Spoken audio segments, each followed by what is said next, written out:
4, 3, 2, 1. We're live. Hey guys, what's going on? Ladies and gentlemen, my name is Markus Deeds, aka Mark Havoc. This is my good friend, a pioneer in the arts of radio talk. This is Hello. the man, the myth, the legend. This is Rob Bossoleri. Rob, how are you today? I am doing well, except for the horrible Vegas sand blowing all up in my nose. Allergies kicking your ass too. Oh my god. I take a one a day. I guess that's supposed to help you. You were calling me old. You're like, I take a one a day and a Metamucil, and damn it, I'm I take regular. a one a day allergy pill, and it helps build some sort of like what is that? Shield. I bought a knockoff Claritin nasal spray, and that's exactly what old people do: is they buy knockoff Claritins and bitch about whenever I I say, you're gonna just say, well, you're gonna dial it back to I'm an old guy. Yeah, pretty much. How old are you, Rob? So anyways, we are live. The Rob and Markus Hate Wrestling Podcast. Yes. This is number 19. Yes. And we're here. Are you, Rob? How are you feeling about wrestling lately? I think it kind of sucks. I mean, it's not great. It's not the greatest. With the It's not. It's nobody's watching, so we can make all the noise now. Yeah, I guess so. Hold on. We'll get some people in here. They'll check it out. They'll chat. No chat. It's all good. Well, I want people to come back to this and go, yo, I saw this thing and it was good, except Markus kept fucking with the mic. I know. I'm sorry. I have the AD high definition, and so I gotta always kind of be doing something. But yeah, hold on. This is the part where it's going to be loud for a second because I'm trying to see what's going on with the volumes and such. Whoop. Hey, there we go. We sound good. You guys can hear us. Yeah. All right. Yeah, I just wanted to share it. I should have just clicked this copy link. That's all I had to do without making so much freaking noise. Yeah. But yeah, no, I just yada. It's just bad. It's bad. It's good. I'll tell you this, and everyone says that we talk too much about. Wow, look at my face. Hey, I look scared. You look like something else.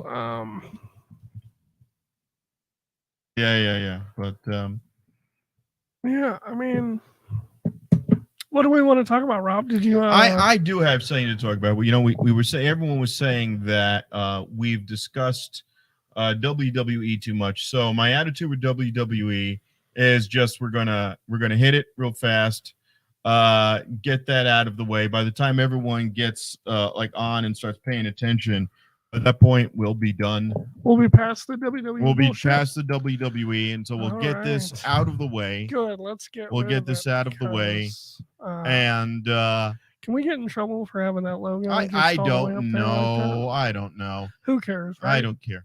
Fuck you, Triple H. No, just hello, WWE logo. Hello. Hey, we had somebody and we lost them. That's what the WWE logo does. The WWE, we had them and then we lost them. All right. Hey, wait, you can come back. You can come back. It's gone. It's not there. It's not. We're better than those elite jerks. Yeah. Right. No. So what I'll say is this: they're doing a lot of decent stuff, but as in typical WWE format, I don't think it's going to last. Okay. They're doing some great stuff with this guy right here, Solo Sikoa. Okay. He is on fire right now. A Vegas local. We like him. Yeah, he beat the crap out of Rey Mysterio. Mm-hmm. I shouldn't say beat the crap out of him, but he had a good, solid win. It was an ass beating. It was an ass beating, and then he had LWO come out, and I'll leave it with this. There's a lot of good team building factions, stables, if you were. Okay. As the wrestling parlance is.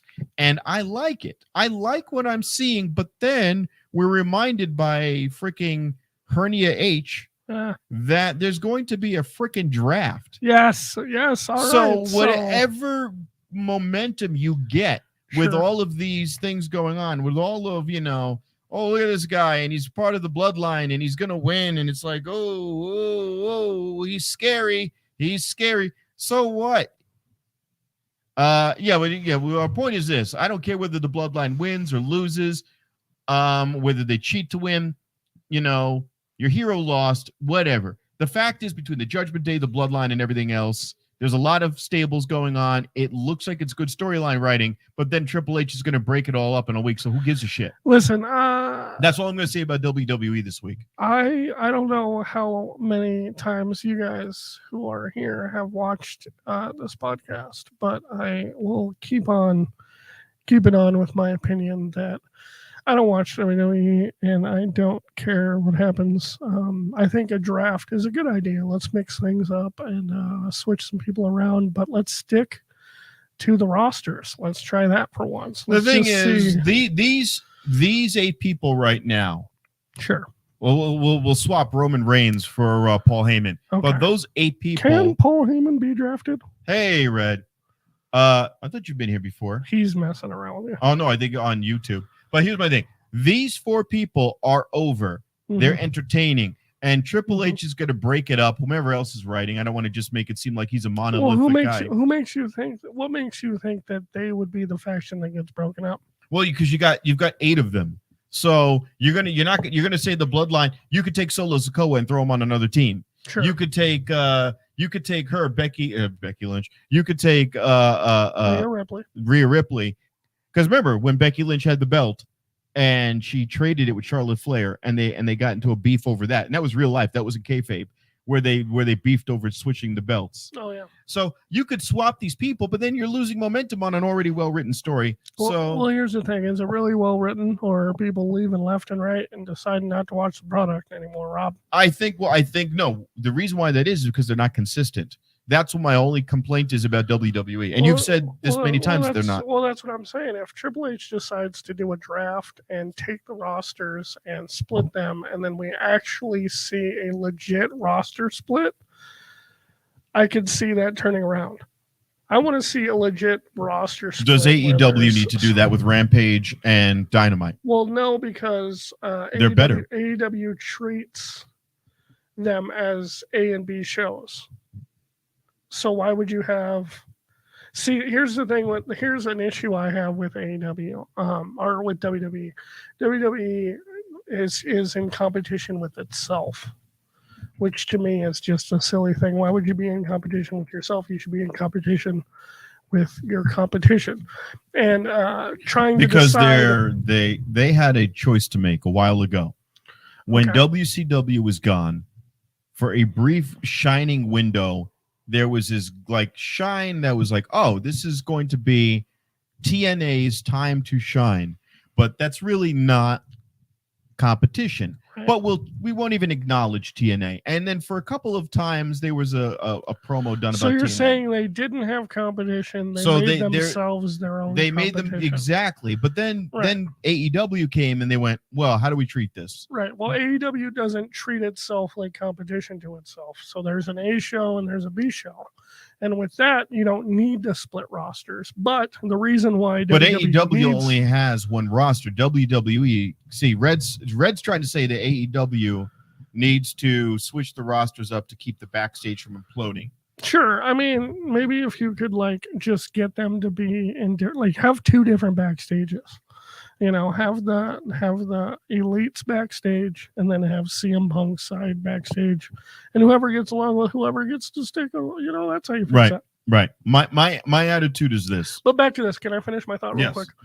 I think if WWE is going to tease this whole roster split, shenanigans, bullshit, whatever, they should just do it and go 100% with it and have Raw people on Raw, SmackDown people on SmackDown. 2 different titles, 2 different tag team titles, and not just have people going wherever they're going to be. I don't want to see Sheamus on Raw and SmackDown, and then on Raw for a while, and then he's on SmackDown for some reason, and then he's on Raw. All right. That's why I stopped watching. But here's why I do that. So you could go here. Sure. And you can have these guys and have the bloodline show up and interrupt on Raw. And it'll be entertaining. Yeah. And you can have Judgment Day show up on SmackDown. But if you keep going to that well over and over again, then there's really no lines. It's just you show up because you're that good. And that's okay to me. I don't mind that.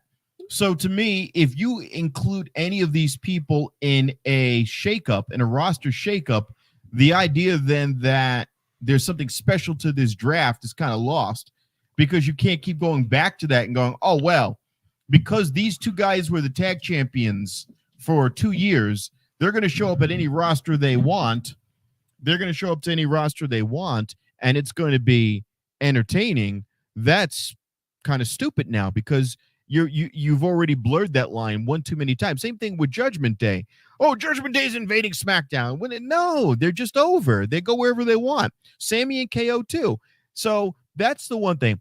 I want to see them defend their belts, all of the people defend their belts in any way possible at whatever pay-per-view comes up. They're not going to defend any belts at Backlash. Backlash is just, take this story and take there's no gas in the tank.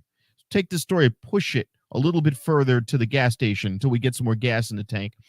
Let me remind you of probably my second favorite time in wrestling history. If you could look back with me for a moment. And get back off this. There used to be a time in WWE's history where a young man named Paul Heyman used to be the head writer of a show called SmackDown. And during that time that Paul Heyman was the head writer of SmackDown, SmackDown was not the B show anymore. SmackDown had Edge, Rey Mysterio, I think Eddie Guerrero, Brock Lesnar, stuff like that, and they were doing their own thing. So if you have two separate rosters, you can have two different writers, and you can have two different storylines. You can have multiple storylines. I get what you're saying. Because when you have a large roster like WWE and AEW happen to have, the more shows you have, you can kind of like distinguish, hey, this guy's going to be on Dynamite, this guy's going to be on Rampage, and then you have more slots to put people, and there's more room for people. All right, here's my thing with that. On the one hand, WWE is big enough that they can afford to do that. Okay. They are big enough that they can afford to do it. On the other hand, it's almost as if you're going, you know what? Nobody else exists but us, and we're creating our own competition. That's how every promotion should act, by the way. But wait a minute. And here's my problem with that. Here's my problem with that fundamentally. Nobody else does that. Not even WWE until the last about 6 or 7 years did they treat themselves like they were like, oh, we're our own self-contained universe, and they call themselves universe and all that. Yeah. AEW has Dynamite, Rampage. It has Elevation and Dark. Any wrestler can appear on any show, and can appear in Ring of Honor, and can appear on Impact, and can appear on New Japan Pro Wrestling. And by the way, the same is said for New Japan. The same is said for a Ring of Honor, which is just another way to say AEW, unfortunately. But these promotions are interchangeable, and the wrestlers show up everywhere, and there's a continuity of storylines, and it makes me want to watch. So now I'm going to watch. Okay, so we know that the New Japan Tag Team Strong titles were on the Motor City Machine Guns. Then they went on Aussie Open. Then Aussie Open just wrestled. They just wrestled the Best Friends. So that title went across 3 different promotions, 3 distinct promotions. And as a fan, I'm watching that the belts now move. Just like if you're a comic book guy back in the days, there was called the Extinction Agenda, and it was a storyline that went across X-Men, Uncanny X-Men, X-Factor, X-Force. Every mutant comic book had that storyline, and you were buying one into the other to follow the story, and that was great. Now, I get it, overkill, blah, blah, blah. You don't have time to keep up with it, but at the same time now, I'm watching SmackDown, and I'm getting, again, this is my point. This storyline right now is interesting to me, that these guys are 2 villain factions. And Paul Heyman has basically said, if there's a heaven, we're not going to it. That's what he said. That was a great line. If there's a heaven, we're not going to it. He basically said, yeah, we're the bad guys. Great. So you could make a massive Paul Heyman faction right there, make a mega stable that would go across both SmackDown and Raw. It would be fucking great.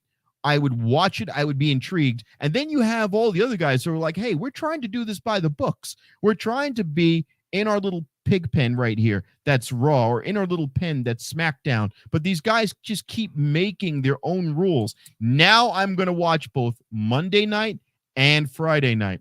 And let me be honest right now, I don't give a crap about NXT. I don't watch it. I have no opinion on it. They have isolated themselves from the entire universe. Yes, the NWO. I like that idea. I like that idea of this being Paul Heyman's NWO. Now you've got the Latin World Order, you've got Sami Zayn, you've got Kevin Owens, and you've got Matt Riddle as their own little subgroup. Now you've got technically Cody Rhodes, right? And Cody Rhodes too. And by the way, there's 4 faces. Those are 4 baby faces, with Kevin Owens being the odd man out, because at any time Kevin Owens could just super kick somebody in the head. And probably Sami Zayn. Right. It wouldn't even matter. You know it's coming. But that's my thing. I'm not even going to get into Trish Stratus. Her storyline is basic bitch boring. I'm the original innovator and foundation of the women's wrestling movement. Not the man, Becky Lynch. It's BS. I deserve all the praise, blah, blah, blah. I'm not a nostalgia act. Yes, you are a nostalgia act. That's it. And that's fine, and they'll give you. This is like her second to last run, I think. So I'm gonna agree with Miguel Orta on this one. Hello, Miguel. How are you? They need to just reboot, vacate all titles, and start over. That's all I'm saying. That's fine. That's all I'm saying. Let's do the draft. Let's pretend like this is season 22, episode 1. Oh, that's another question then. Hold on. What season are we on? Are we close to 22? I don't even know. Anyway, so let's call it 25. Let's call it season 25, episode 1. Let's start over with the draft, and let's do 2 separate SmackDown and Raws, and then let's just do. But separate, you just separate. Yeah. So separate what? Rosters, separate stories. Let's keep people one-on-one and separated and all that shit. We don't need people. Paul Heyman having a stable of 10 or 12 guys, and they both go from show to show. What are you talking about? Right. No, but that is silly. No, because it's one promotion. I don't prescribe. They need to treat it like it's 2 promotions. Right. So, yeah, I just have a problem with that, because nobody else is doing that. Nobody else is doing it. Everybody else is going. We have a show. And our show is affected by the stuff going on other shows. I can't get behind that, because they're going to break it anyway. A week later, they're going to have somebody running from SmackDown or running from Raw. Well, you don't think Triple H is going to stick to a roster? He can't, because he hasn't yet. It's only they haven't done a draft with Triple H as the head creative writer. All right. Well, all right. Now that's a good point. So I'll take that. I'll take that. I'll take that. But that's why. But this is why I'm talking to you, because I value your thought. Let's try that. Let's see it first. Let's see how Triple H handles the draft, and let's But if that happens, you can continue to watch WWE and let me know how it goes. Yeah. I don't watch it. But you should definitely do the reboot, start over, do some new storylines, have separate rosters, let them do their own thing, have a head writer of SmackDown, have a head writer of Raw, let them compete within themselves, because that's what they like to do. And let's just see how it goes. I guarantee whoever Paul Heyman's help writing does a better job. Right.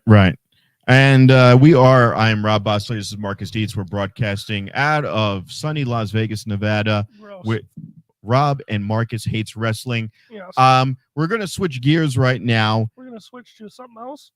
And we're going to switch from WWE to AEW Wrestling. All right. Last week we were doing this podcast here, and some people said that we were talking a little bit too much about the WWE. And just squeeze in a little bit, Marcus. Give me like an inch. You know what, or Rob, just move you that. kind of smell funny. I don't know if... All right, that's fine. All right, that's it. That's all I need. That's all I need. All right, there we go. Are you better now? Yeah, well, my brick wall is kind of flapping in the wind there. They need a women's intercontinental belt. Why? Who needs it? Yes. Who needs it? WWE needs a middle ground belt for the women. If you're going to have 2 promotions, I don't want to go back to WWE. I'll leave it with this. Take the women's belt, combine it. The women tag team and world heavyweight champion float. All the belts float, and that's it. All the belts are floating belts. You go to either promotion. You're that good. You can go to either promotion, and then your women get called the international belt for the women, whatever you want. I'm going to say something controversial here, and this is the last thing I'm going to say about WWE since I don't watch the product. They need an intergender championship. Thank you. That's my time. On to the next subject, please. Agreed. No, you'll get no argument from me. Hey, there we go. All right. You get no. And by the way, I don't disagree with a lot of what you say. Thank you. I don't, but yes, they do. I know, because I'm kind of a genius. Well, Impact Wrestling has that with their. They call me Paul Heyman Jr. Oh, Jesus Christ! I'm gonna keep interrupting you. The digital media champion. Oh. Is that for AEW? For Impact Wrestling, I should say. Who is that person? I don't watch him. It's Paul Hendry. Hendry. Oh, yes. You know what? I like that. Joe Hendry. We went and saw him live. Wait, AEW. Miguel Ordia. You don't like AEW. Right. Who are these people? I don't know. Who are these people? I don't know where we're getting these randoms who don't. No, they will not, because they're but asses. They keep teasing it. They tease it. They're like Rhea Ripley versus Solo Sikoa. Yeah, and then Rhea Ripley. Each other, and then they Rhea Ripley Rhea Ripley couldn't do a freaking suplex on Tozawa. All right, that's enough. Back to AEW. So AEW. Let's talk about that. Did you see any interesting matches? Say his name and he'll appear. I believe in Joe Hendry. All right. Love Joe Henry. We saw him at Impact. He was great. He's great live. Very entertaining. If he left Impact, where would he? Holy shit. Well, first of all, Miguel, we're not talking about AEW. We're talking about Impact Wrestling. Where would Joe Henry go? I could picture him on Ring of Honor. With the same gimmick? Yes. Joe Henry. Because remember, it's only when they go to WWE that their gimmick gets all screwed up. I could see him in ROH being like the TV champion. Yes. Absolutely. And we're talking about Joe Hendry. Pull up a picture of Joe Hendry for my buddy Miguel. This guy, he's very entertaining. He has like this social media entrepreneur gimmick where he's just like, I don't know. He's pretty entertaining. He actually has, he had like a music video that they played. Right. And stuff. He is just like this super positive. Let me see. I want to get a good picture of the guy that really captures him. So we'll do this. We might not. But I like the guy. I think he's entertaining. I think I would like to see him as the ROH TV champion. Yeah. So Joe Hendry is a good spot for him, I think. You know who it is. Okay. And that's another thing. AEW. Listen, I love AEW. It's my favorite promotion, other than Catch Pro, obviously. Can we distinguish rosters with ROH and AEW, please? Can we have an ROH roster be separate from the AEW roster and kind of have them? Well, now that's going back to what I was saying. Even with this is why it doesn't work when you try to separate Raw and SmackDown when everybody else. I mean, Ring of Honor is just a toilet bowl AEW for light. Yeah, it's a See, I wouldn't mind that. Joe Hendry to Catch Pro.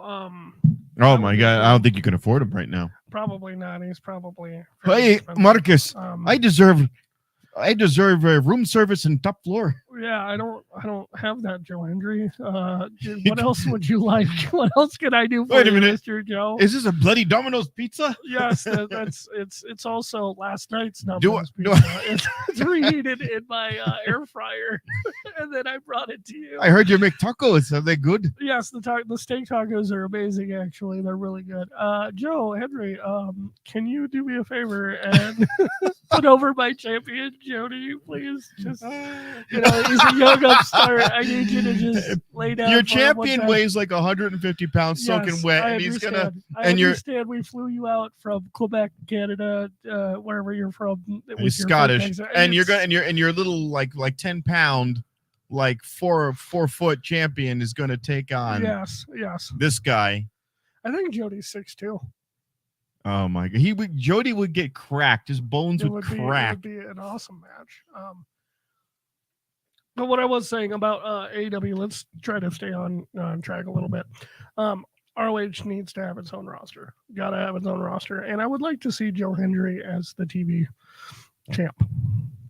Here, Johnny, wait, insert last name here. Wants a wrestling match against Johnny Impact, Johnny Norris Morrison, John Katz. John Katz. I like that name, John Katz. I like that. You could probably get him. I mean, that would be half your budget. It would be half our budget. We'd have to get a few more sponsors. We'd have to get some things figured out. But I think we could probably pull John Katz. Johnny. That's actually a really good name. I like that. Let's pitch that to him, maybe. John Katz. Hendry, if you weren't going to do the TV ROH champion like I would do, where would you put Mr. Hendry? Where would I put Mr. Hendry? Yeah, if he was to leave Impact right now, where would you like to see him? Oh, I think he's too big. He's too small to be on AEW. I would put him on NXT. That guy's obviously bigger than Adam Cole. He's on NXT or he's on Ring of Honor. See, I like him in Ring of Honor. I think he'd be ruined in NXT. I think NXT is a mistake. I think he'd be getting beat up by Rick Boogs, and it would just be a mistake for him to be in NXT. I like ROH and him being in ROH. I think separated, if we had a separated roster, you got to have a separated roster. ROH has its own roster. AEW has its own roster. And we have him as TV champ. Or hey, let's put him in New Japan. Let's see how he would do against some New Japan stars. I like the way you're thinking on that one. I like the way you're thinking. I think New Japan. Let him join Bullet Club, and have him out there doing. Hold on. Go ahead. Keep. Yeah. What do you think, Bullet Club? I think Bullet Club would be a good fit for him. Sure. Now that we have this new established brand new Bullet Club we got going on.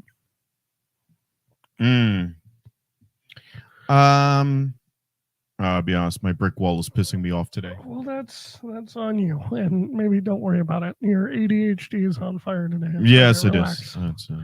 You got this, buddy. All right. No, just let out a big burp. No, I saw John Morrison. I don't know what his name is outside. John Katz. Sounds like an action movie. I saw him on a local GCW event.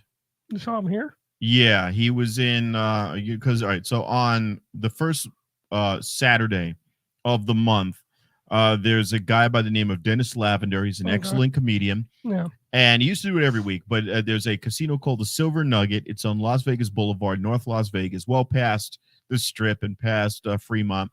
But it's like, I tried to do comedy there once, and no, that's a black didn't crowd. Go over very well. Hi, my name is Markus Dees. Oh hell no! I like talking about sucking dick. Everybody was like, "Boo." Yeah, basically. Boo! It's one of those gays. Yeah, basically. No, more like, oh hell no. Mm-mm. Oh hell no. Mm-mm. Yeah. So very on one of those weekends, I think it was WrestleMania weekend a year ago. A lot of other independents or indie scenes, they'll produce shows that weekend to kind of draw a crowd because they know everyone's going to be focused on wrestling. Oh yeah. And they did a show, and he had a manager in his corner. Oh, okay. It was weird, and the gimmick was Red. We don't talk about that company on this podcast. That's where FSW runs now. He does not like FSW. We don't talk about FSW on this podcast, Red. That's your one warning. Yeah. Don't he'll ban you. He'll ban you. I love you. Well, wait a minute. Wait. What doesn't FSW stand for? Freak Show Wrestling? No, he's talking about. I know. I've stars of wrestling. But you do. But I don't pay my talent wrestling. But you do like Freak Show Wrestling with Simbodi. Big fan. And Karen Creep. Yeah, they're good people. Karen let me photograph and do some video for one of their freak shows, and it was a good time. Good people. Good. Yeah. Good. So AEW, what did we watch? What were we watching? We were watching Rampage earlier. We were watching Rampage. It's a rampage. That intro video, it gets me pretty hype. It gets me pretty. Dude, as Big Daddy gets my nipples hard. Yeah. I pay for, but yeah. Matt Hardy. We're gonna book Matt Hardy again. We're gonna give him $7,000 and not pay any of our talent shouts. And then there's other guys, and then they're gonna do this. They're gonna do like We're gonna book the fake Ric Flair. We're gonna give him $9,000. No. So here's what we're gonna do. Look, you just had the opportunity to wrestle Matt Hardy. Do you realize how good that looks in your resume? You're going to be in a WWE Thank you ring. For selling 94 tickets. We don't have any money to give you.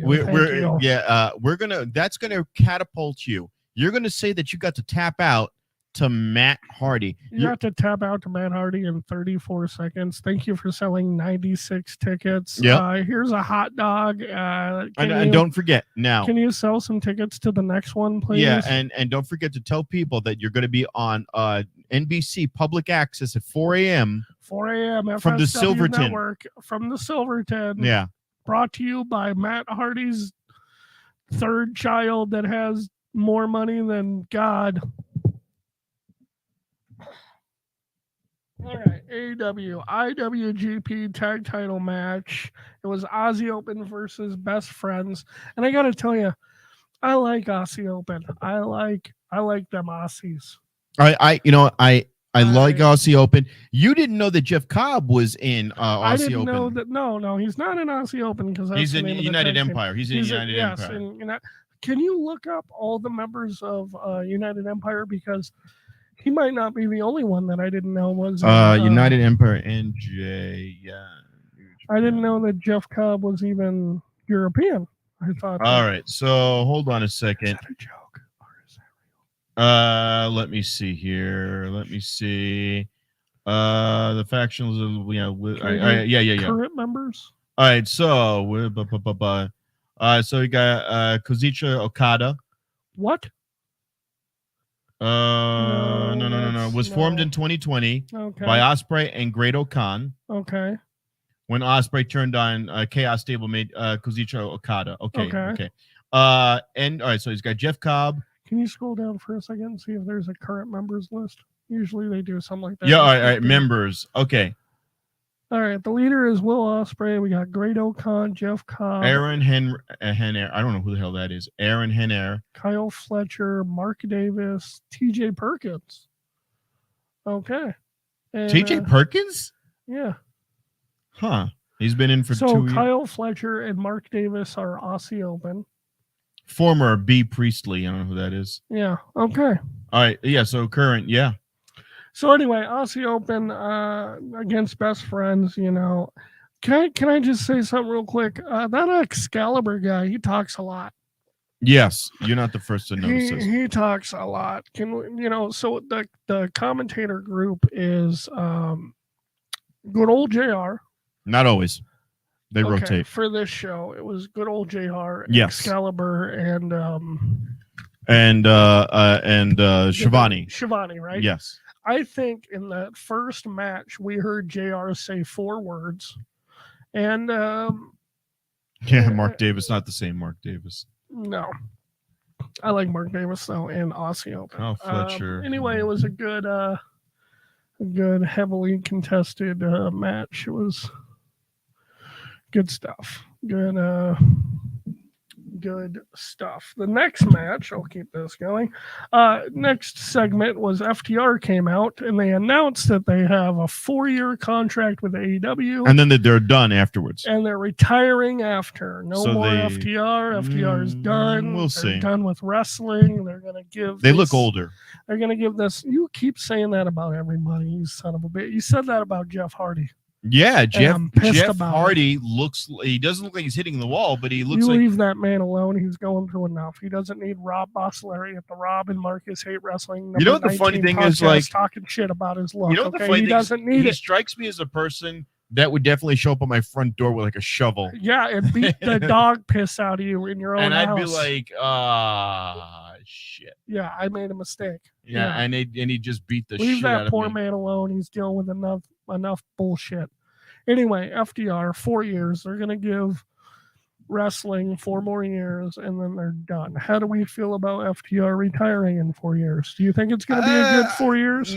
I don't know. You see, here's the problem when you make a declaration like that. I have no idea of knowing whether or not you're going to get injured along the way. That's the thing. Like I'm saying, with any type of promotion, with any other matches, there's so many things that can happen you're talking about a perfect 4 years where nothing goes wrong. Nobody else around them gets injured that they're challenging. Here's what I can see happening, okay? They're about 7-8 months into this 4-year contract, and then somebody gets injured, and they got to sit out for 6 months, and Tony Khan decides to extend the contract for those 6 more months.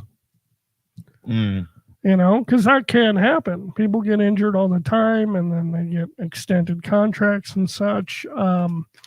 But yeah, FDR, you're not a big fan of FDR, are you? No, I'm not. It's not that I'm not a fan of them. I didn't get what Is they it because were. they're CM Punk guys?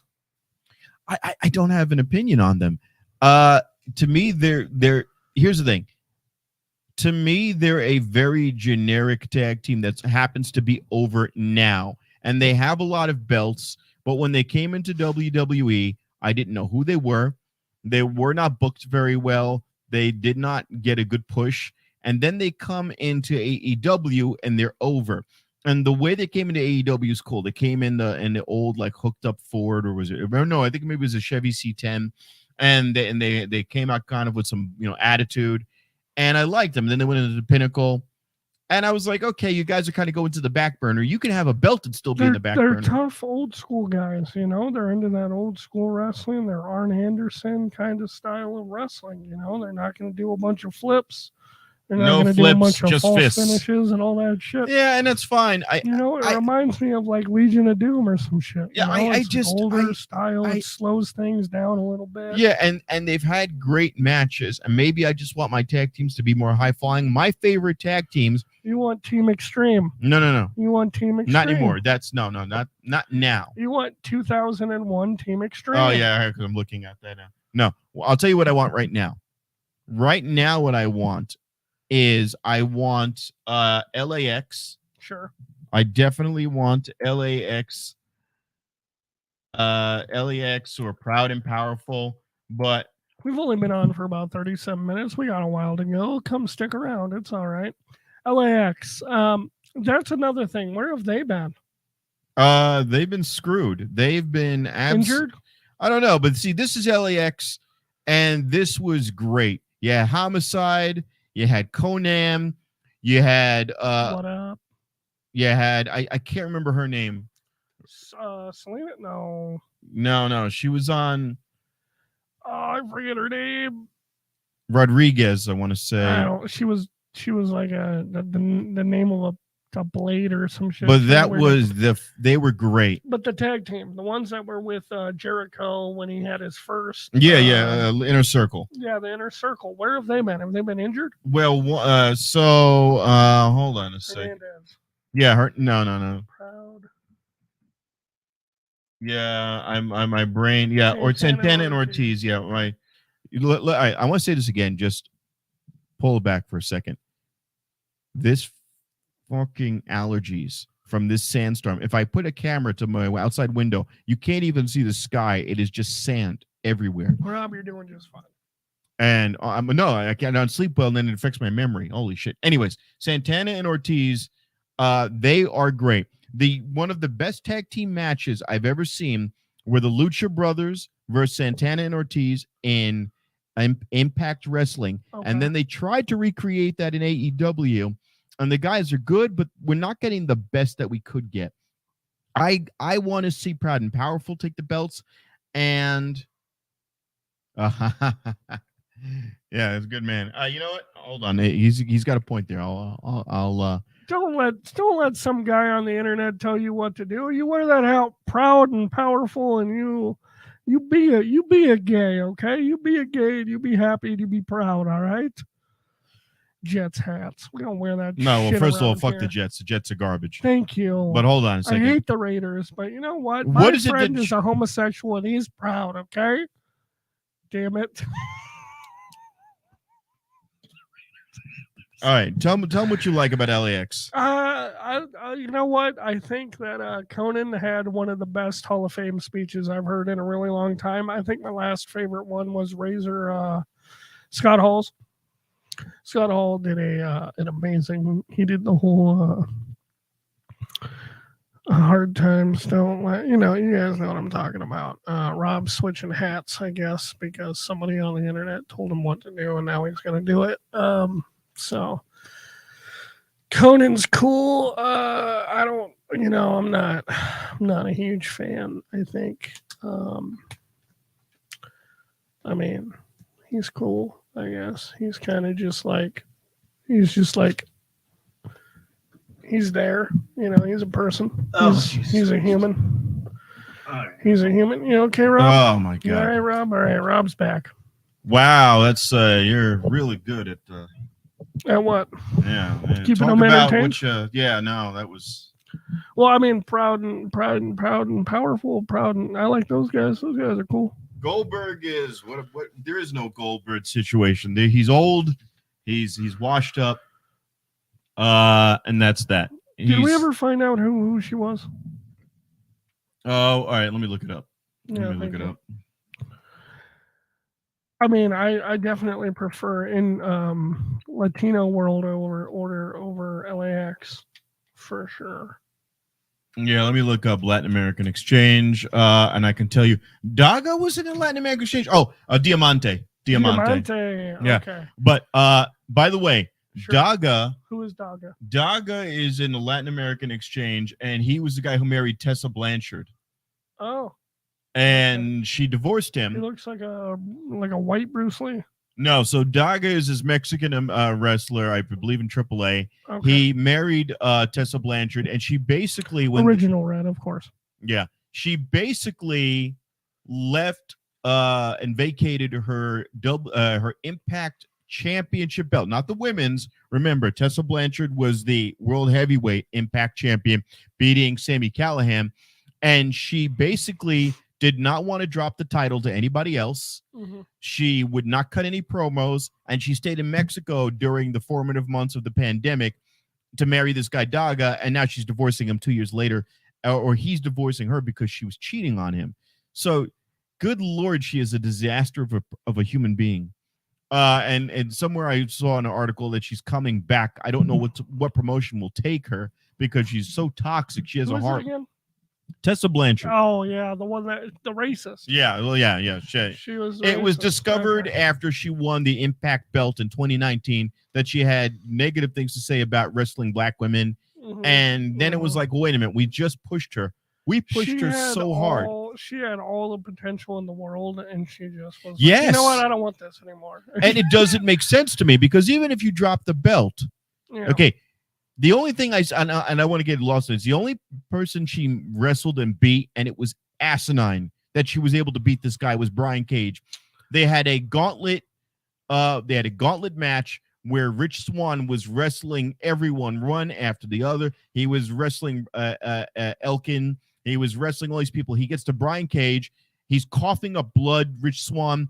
And then if you wanted to tell me that Tessa Blanchard has to come in there and go, you know what? I feel bad, but I got to beat you. And she beats him. Fine. You can make me believe that she was going to beat up a very injured Rich Swann. But she beats up and does a Canadian Destroyer on freaking Brian Cage. And I went, get the hell out of here. You can't sell that. But she had an amazing banger of a match with Sami Callihan in summer of 2019. And she blew all her momentum in 2020. Here's the cool thing, Rob, about professional wrestling. Are you ready? May I? Yes. It's not real. It is a sport, sir. How dare you? I almost said the F word and I would have been canceled and everybody would have been like, who is this guy? But let me tell you something. It's predetermined. Yeah, I know, but you gotta. Somebody in the back goes, I hey, gotta this is what believe happens, it. and then I this gotta happens. believe it. And this hat is killing me. You're killing me, Rob. A lot's going on in this podcast. This is oh, here we go. Somebody asked Rob if he thought a woman's attractive. Here we go. Just turn off my mic and go on your rant. She was okay. That's all he's got. That's all he's got. She was okay. Like maybe a couple of beers in. All right, on to the next. I feel like you could strike a match on her face. Next segment, we got three guys in the ring. We got Jericho Appreciation Society. They're in the ring. They try to rap. Oh, Jesus. They Hold do on a second. You know who she kind of reminds me of? No, that can't be Tessa Blanchard. That's Tessa Blanchard. She reminds me of, who was that manager? China. She looks like China. Shut that was up her... for a second. No, I'm talking. Who is she has a D in her name or something. She was the man. She got injured. And she might have a D. She was a manager for a while.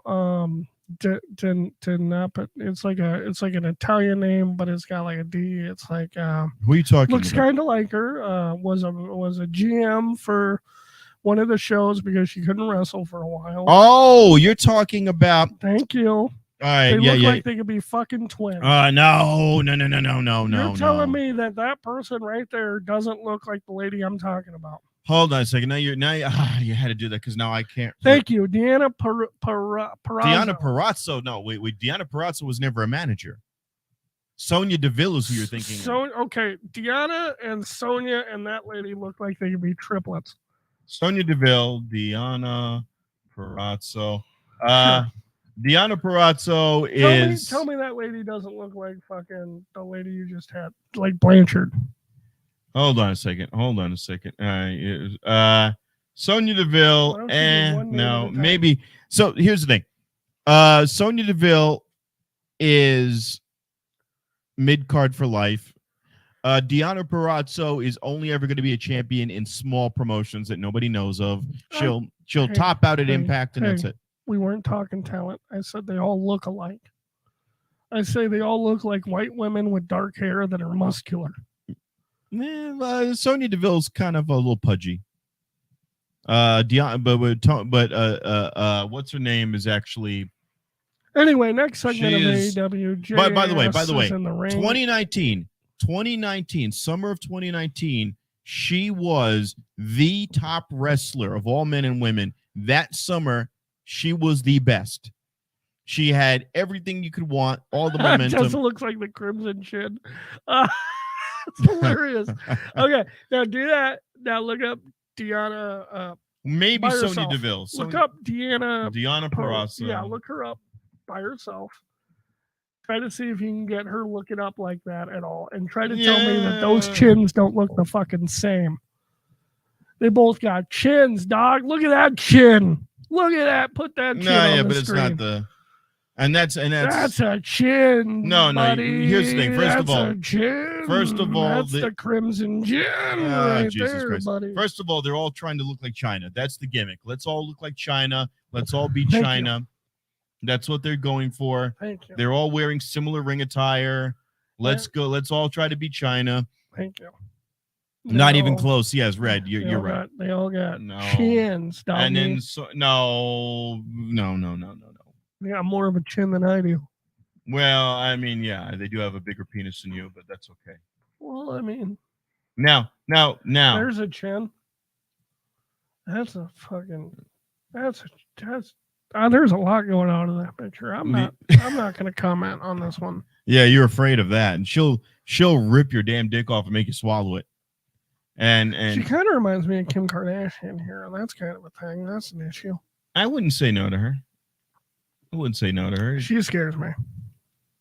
Next, anyway, back to JAS. 3 members of JAS were inside the Rampage. By the way, I'm ring. sick of them already. I am sick of Cool Hand, Angelo, and Parker. They're good backyard guys. They're not backyard. They're mid card guys. Yeah, and they're annoying. They're the show going. They're that's it. They're just what it is. They tried to do a rap. It was what it is. John Cena in 2007 all over again. I was like, what is this bullshit?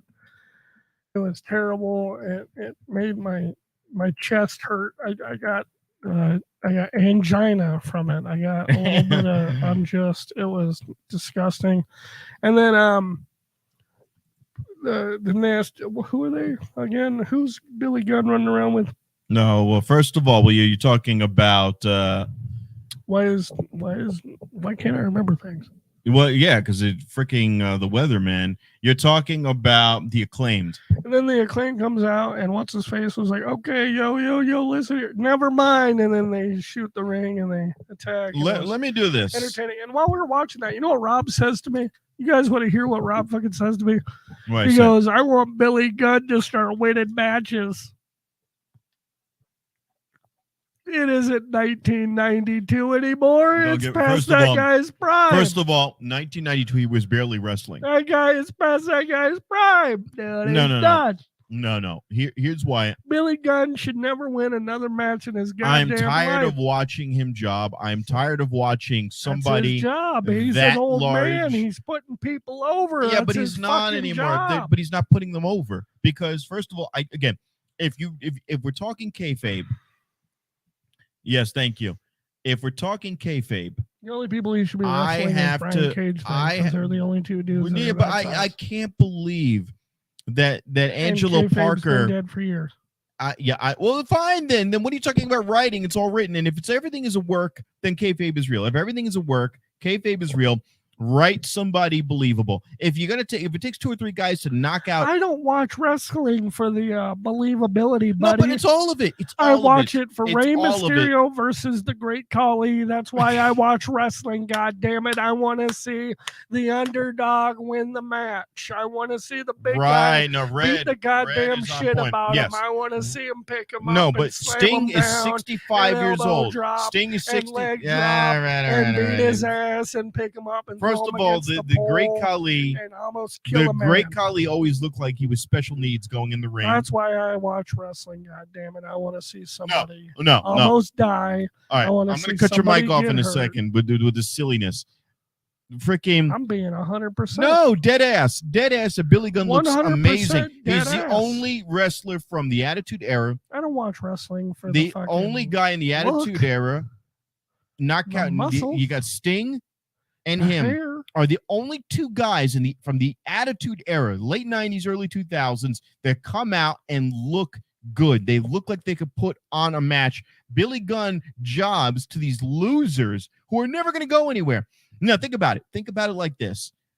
Okay? From Bryan Danielson, who kept losing to Daniel Garcia. Put Daniel Garcia over, comes out and does a promo where basically Daniel Garcia is going to leave JAS because he sees a better way. And now what happens? They put him, they squashed that storyline. They kept him with JAS. Daniel Garcia is on the back burner again. He comes out, he does his little BS where he flexes his arms and he gets his head kicked in. There's no story putting over these losers. And if you do put them over, then what happens? They get written out anyway. Daniel Garcia is a savagely great technical wrestler. You don't see it. So what was the point of having Billy Gunn lose to these people if you're not going to use them? Hey, real quick, Rob, which one of us between the 2 of us has ever booked wrestling shows? I don't care. It is why I don't care. This is the same problem with anything you got in sci-fi, wrestling, anything where there's writing involved. I'm the guy. You're the guy booking the talent. I'm the guy viewing the talent. I'm judging this based on what I've seen happen, what you've written, and now what I'm going to anticipate will happen. What I'm anticipating is you're going to use Billy Gunn to put over all these other younger talent, but then the younger talent are still disliked, and not even disliked in the way that I want to see them get their head kicked in. They're boring. The question, Rob. Who here has booked stuff? Yeah, you've booked stuff, and okay, and that's my point, buddy. This is how people look at it. Okay, you have bookers, and then you have armchair bookers. Okay, bookers aren't gonna have Billy Gunn win. You know why you're not gonna have Billy Gunn win? You're not gonna have Billy Gunn win because Billy Gunn is never gonna be champion.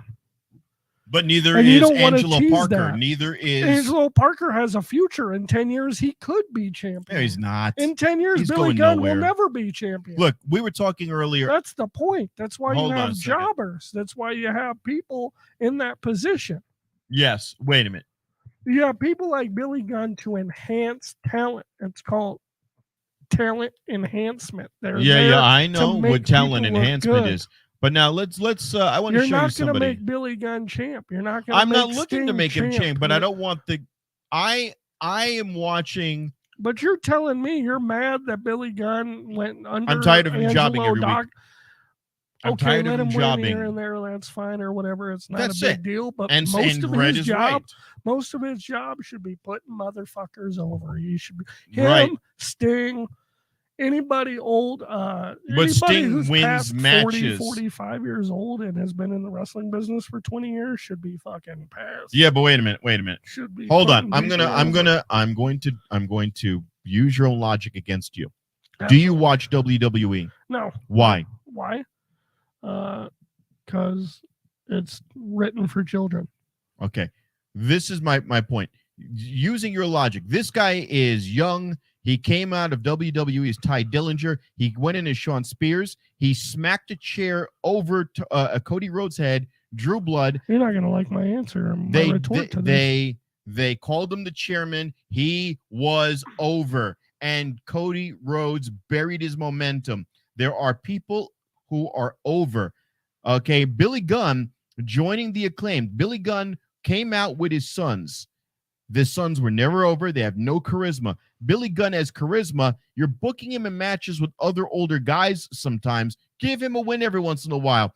I'm getting bored watching people I like. I because got and again, problem and it's with and him here's the winning thing. one or two. Now. But he's losing across the But board.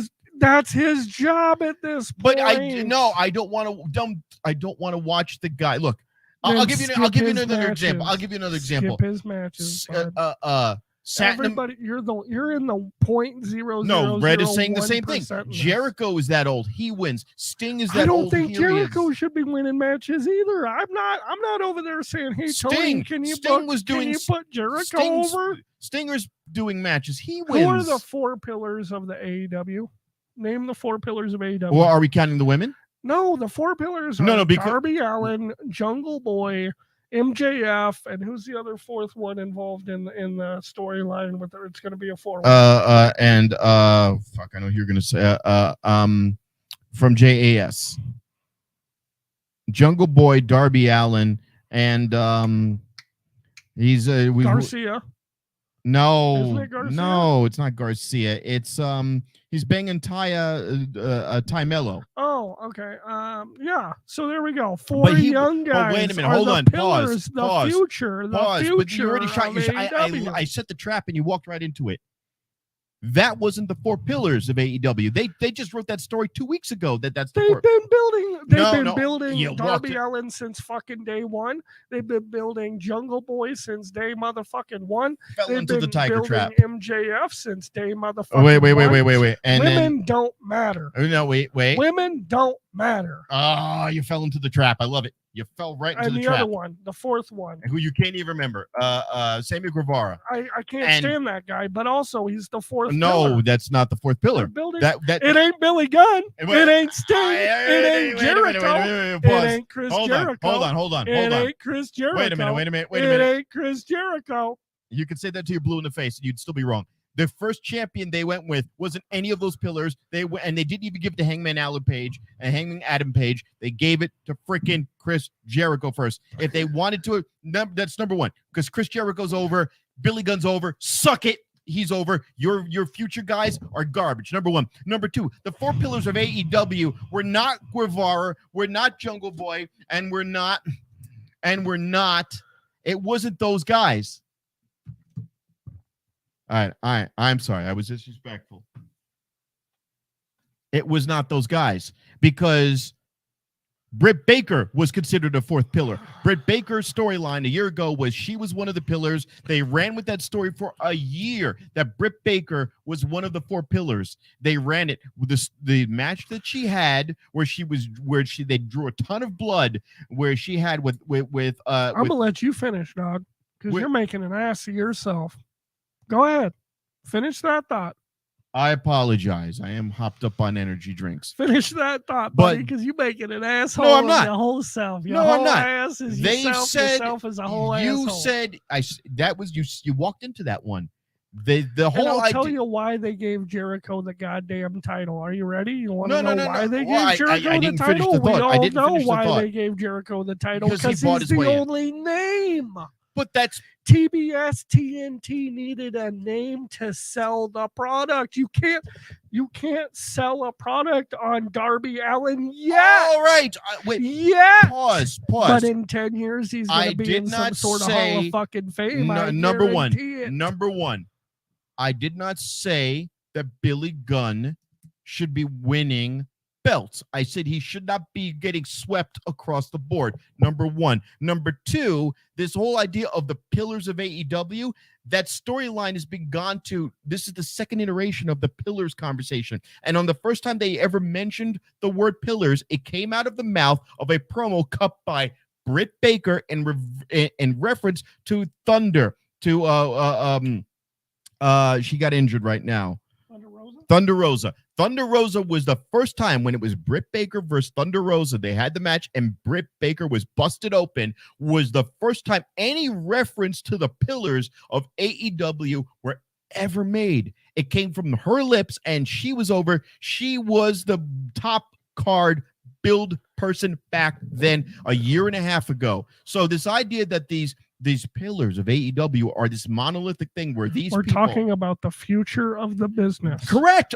I mean, Are they not the future of AEW? Are those four men that are involved in that storyline right now not the future of AEW built right and now bred that superstars? wait a minute, you're falling into the storyline. You're falling into the kayfabe or the storyline. No, No, I you am are. telling you that there are 4 or 5 or 6 people that Wait a AEW have built. Yeah, I'm not themselves. arguing that. They I'm not- didn't come Come from back. I want to really drill the point home that I'm trying to make is I don't mind that story.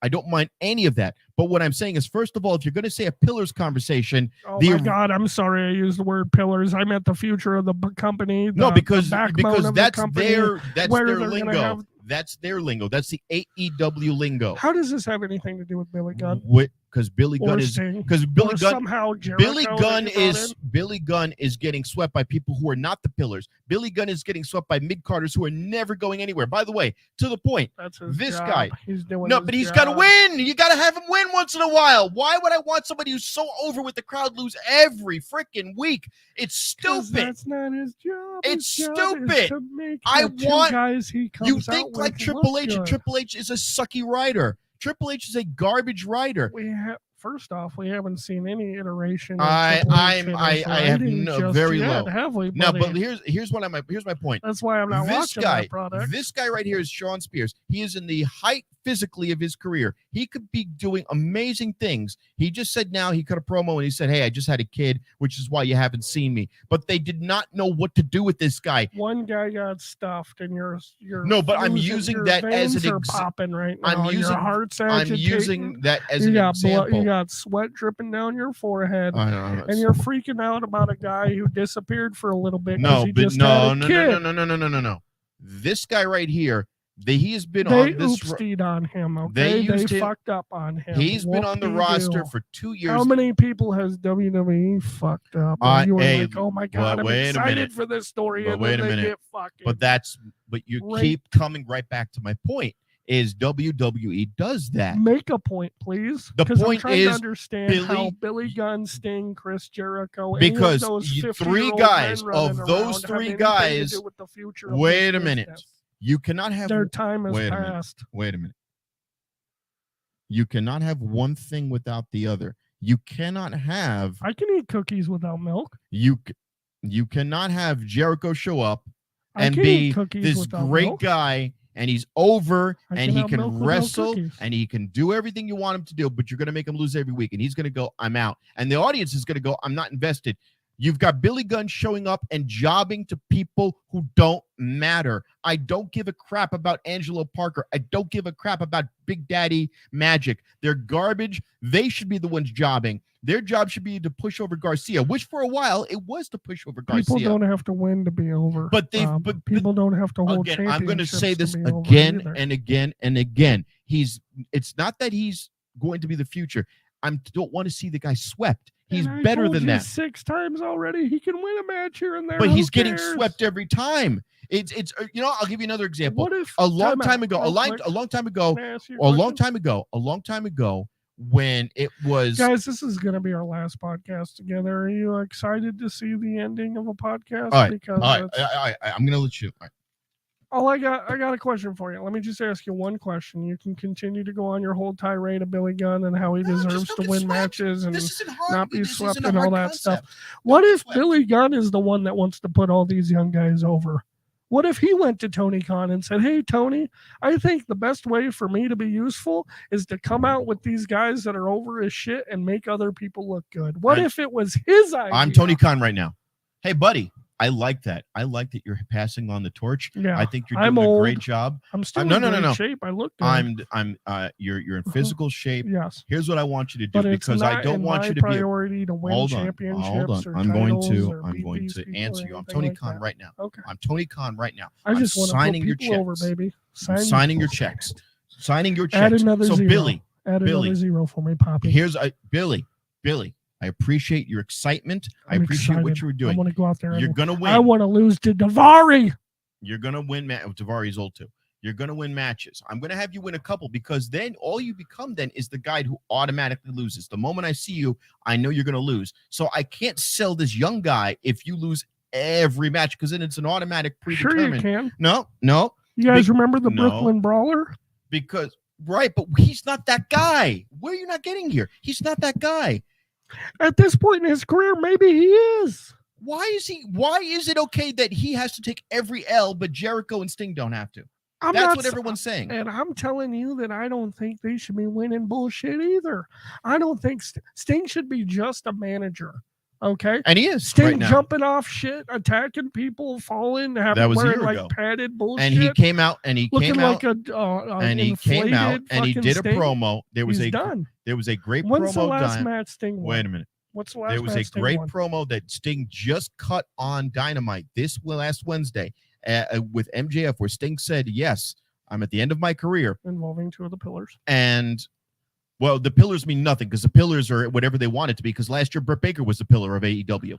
Hello. She might have been the pillar of the female division. No, she said no, because they said what the pillars were. They said the pillars were Britt Baker, the pillar was Darby Allin, the pillar was Sammy Guevara, and the pillar was MJF. That was the 4 pillars. And then she got dropped. Then she got replaced.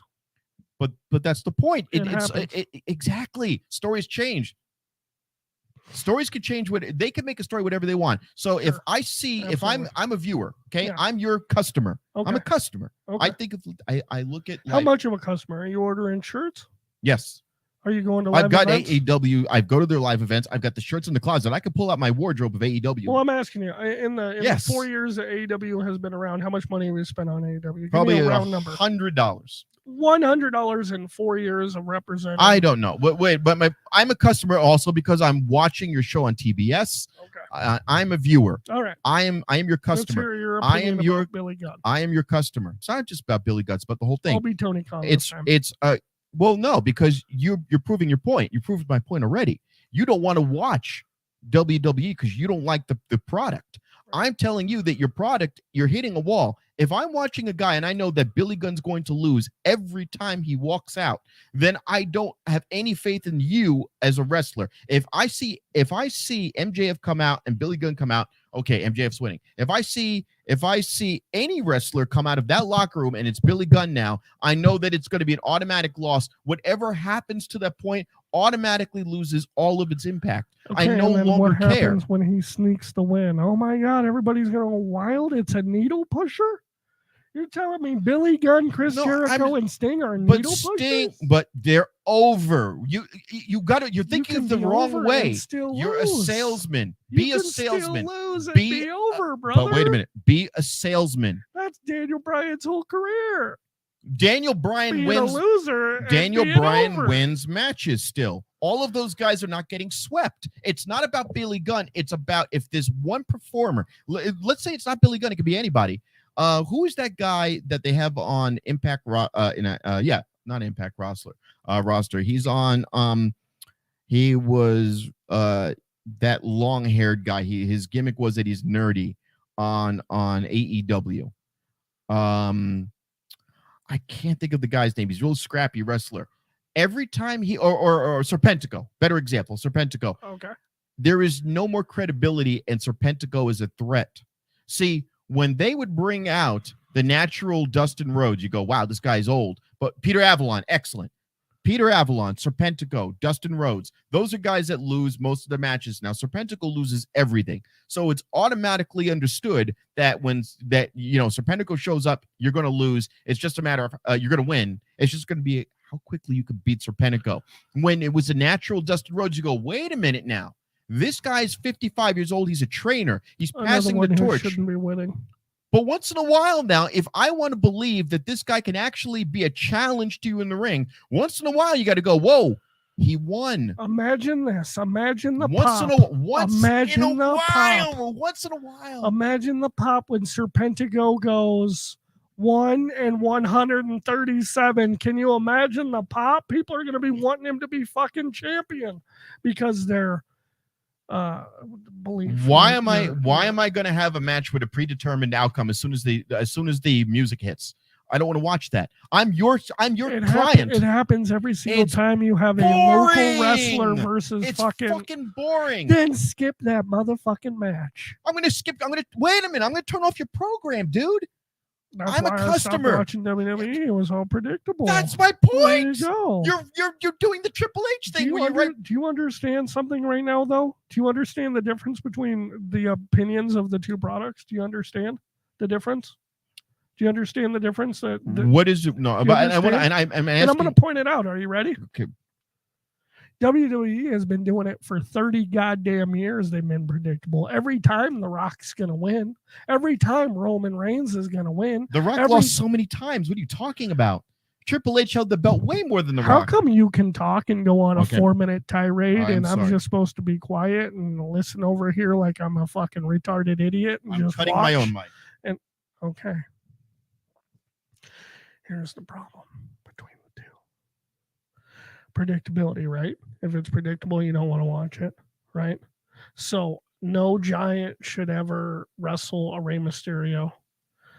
No man should ever wrestle a woman because, in real life, we know that women are weaker than men, correct? That's a natural state of things, correct? That's what you're saying? You're saying that no matter what. Here's another thing.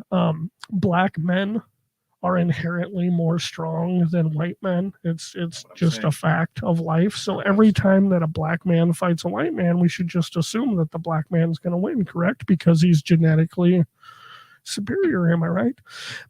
Men shouldn't fight women. Giants shouldn't fight midgets. You know why I watch wrestling? I watch wrestling because I want to see some shit I'm not seeing everywhere else. I go and I turn on Marvel. Ant-Man's going to be the good guy every time. Yay, Ant-Man wins. He conquered the bad guy. It was Ant-Man. We're proud of Ant-Man. You know what has to happen sometimes, though, for it to be, continue to be entertaining? Ant-Man's got to lose every once in a while. You have literally agreed with me every step of the way, except to say... But you're being a dumbass about it. No, I'm not. Let me explain something. You just agreed with me. You made my point. Again. Right. And I told you that I am okay with Billy Gunn winning every once in a while. Then why are we... Then cool, let's move to the next subject, because that's my whole point. He has to win every once in a while to be somewhat credible. Sure, let him beat Serpentico. Oh, now you're just being a troll. No, he has to win every once in a while to be someone credible as a contender. The guy has to be credible. No. And that's it. There's no such thing as credibility in professional wrestling. That's fine, but whenever Tony Khan decides, he could say, I want fucking once in a while -1 to beat fucking Great Khali. That's fine, and that's what happens. And that's it's like almost like your argument, you took the argument that all these people have been typecast, but now you're saying that with that same logic, you're also saying, but ageism was okay. You can't be racist, you can't be misogynist, but you can't be ageist because he's fine. Because old people shouldn't. First off, old people should die. In my opinion, old people should just, after a certain age, like 68 years old, you should. They did Sting right. They did Jericho right. They did a lot of these guys right. Bryan Danielson won and lost. There has to be, and they did it with when the natural Dustin Rhodes wins a match every once in a while, it reaffirms, and also I am the customer. The customer is always right. Ain't wrong, not in wrestling. Bull, and I call bull on that because everybody who thought that, they're gone. Okay. Think about that. The guys who wrote WCW thinking that they were always right, they're people gone. That are watching, could you imagine a Rob booked AEW event? How terrible that would be! What are you talking? What would be terrible about it? I let people win once in a while. Let's put Jeff Jarrett, Chris Jericho, Billy Gunn, Sting. Wow, you completely missed the point. Old guys over, dude. They've lost for 6 months. What are you talking about? Jericho is won. Jarrett is won matches. They're over. But and Billy Gunn, you're not allowed to have Billy Gunn wins because you don't like him. I don't know. Hold on. Why is he not? Why is he not allowed to win? I'm not talking those guys. Billy Gunn. Okay, so why is he getting jobbed 15 years ago. First of all, why is he in these? Why is he in the ring taking bumps and not even like putting up any resistance? He puts up no resistance. It's ridiculous. It's his job, baby. He's got to win something. I don't want to see him anymore. Then. I'm not fast forwarding. Do your job. Do your job as a writer. Write a better product. If that's what you're going to tell me, that the guy's too old to win or even beat somebody up once in a while, that means you're a terrible writer. Next. So you want me? Yeah. So you want me? Once in a while, I want you to do a better job. You want me to go and rewrite a story for? No, just why is a guy coming out every week? Yes, I get it. You can say putting people over to your blue in the face. He has to win something once in a while. Let's see. Who should Billy Gunn beat? Let's put Billy. Let's have. Actually, no, because here was the thing. When hold on, and I'm going to prove your point. You Spears. But you oh wait, he just returned from being a wild and he lost. He lost. No, but here's my point. But Marcus, let's have him beat Hobbs. But think about it. But think about it now. Like, you had a tag match. You had a tag match. Did Billy Gunn fill in for one of the? I forgot which member of the Acclaim was gone. And they had Billy Gunn fill in. The moment I saw that Billy Gunn was going to fill in. The reason why I'm continuing to do this podcast is Rob is my ride here, and I'm over it. So well, what are you over? Because I'm disagreeing with you. This is the worst time I've ever had in my entire life. I'm disagreeing with you. One time I got kicked in the nuts really, really hard, and I was seeing like stars, and I couldn't breathe, and my heart hurt. This is more enjoyable. This is less enjoyable than that. So no one's allowed to disagree with you. No, I just think your opinion sucks. What is my opinion is my opinion is let's just start a federation where it's just old dudes. But okay? I didn't say because we want to be a nostalgic thing. So let's have hold on. Let's have Sting. Right now the WWE is literally Rhodes. But let's have everybody who's over 40. Hold on, missing the point over here. Completely missing the point.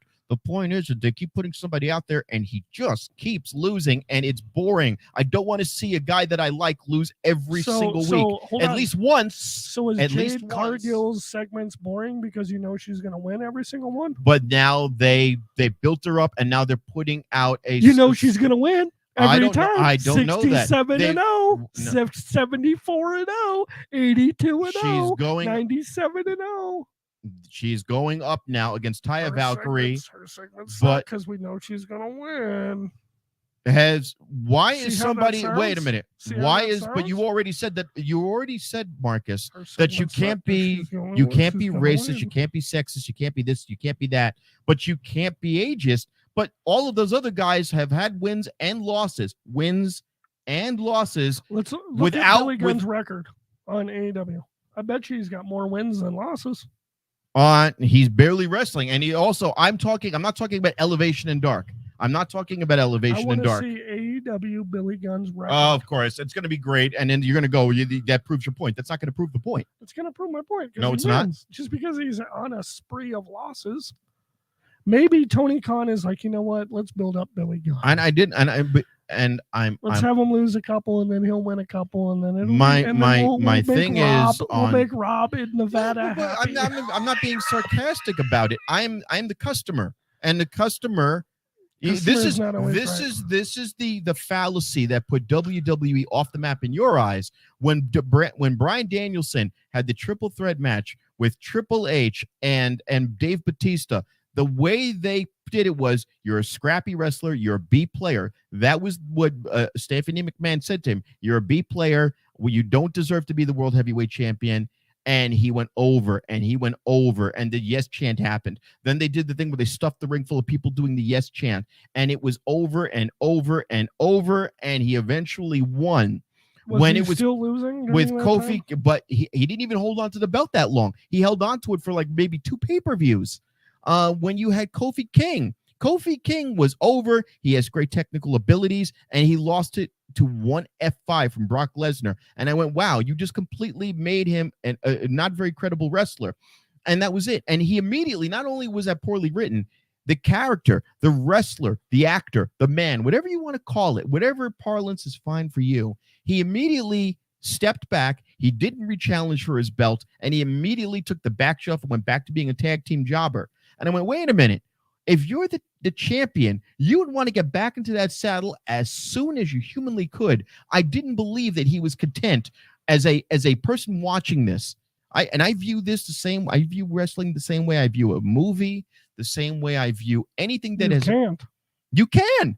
You cannot. Yes, you can. Absolutely. Wrestling is not Marvel. Wrestling is not.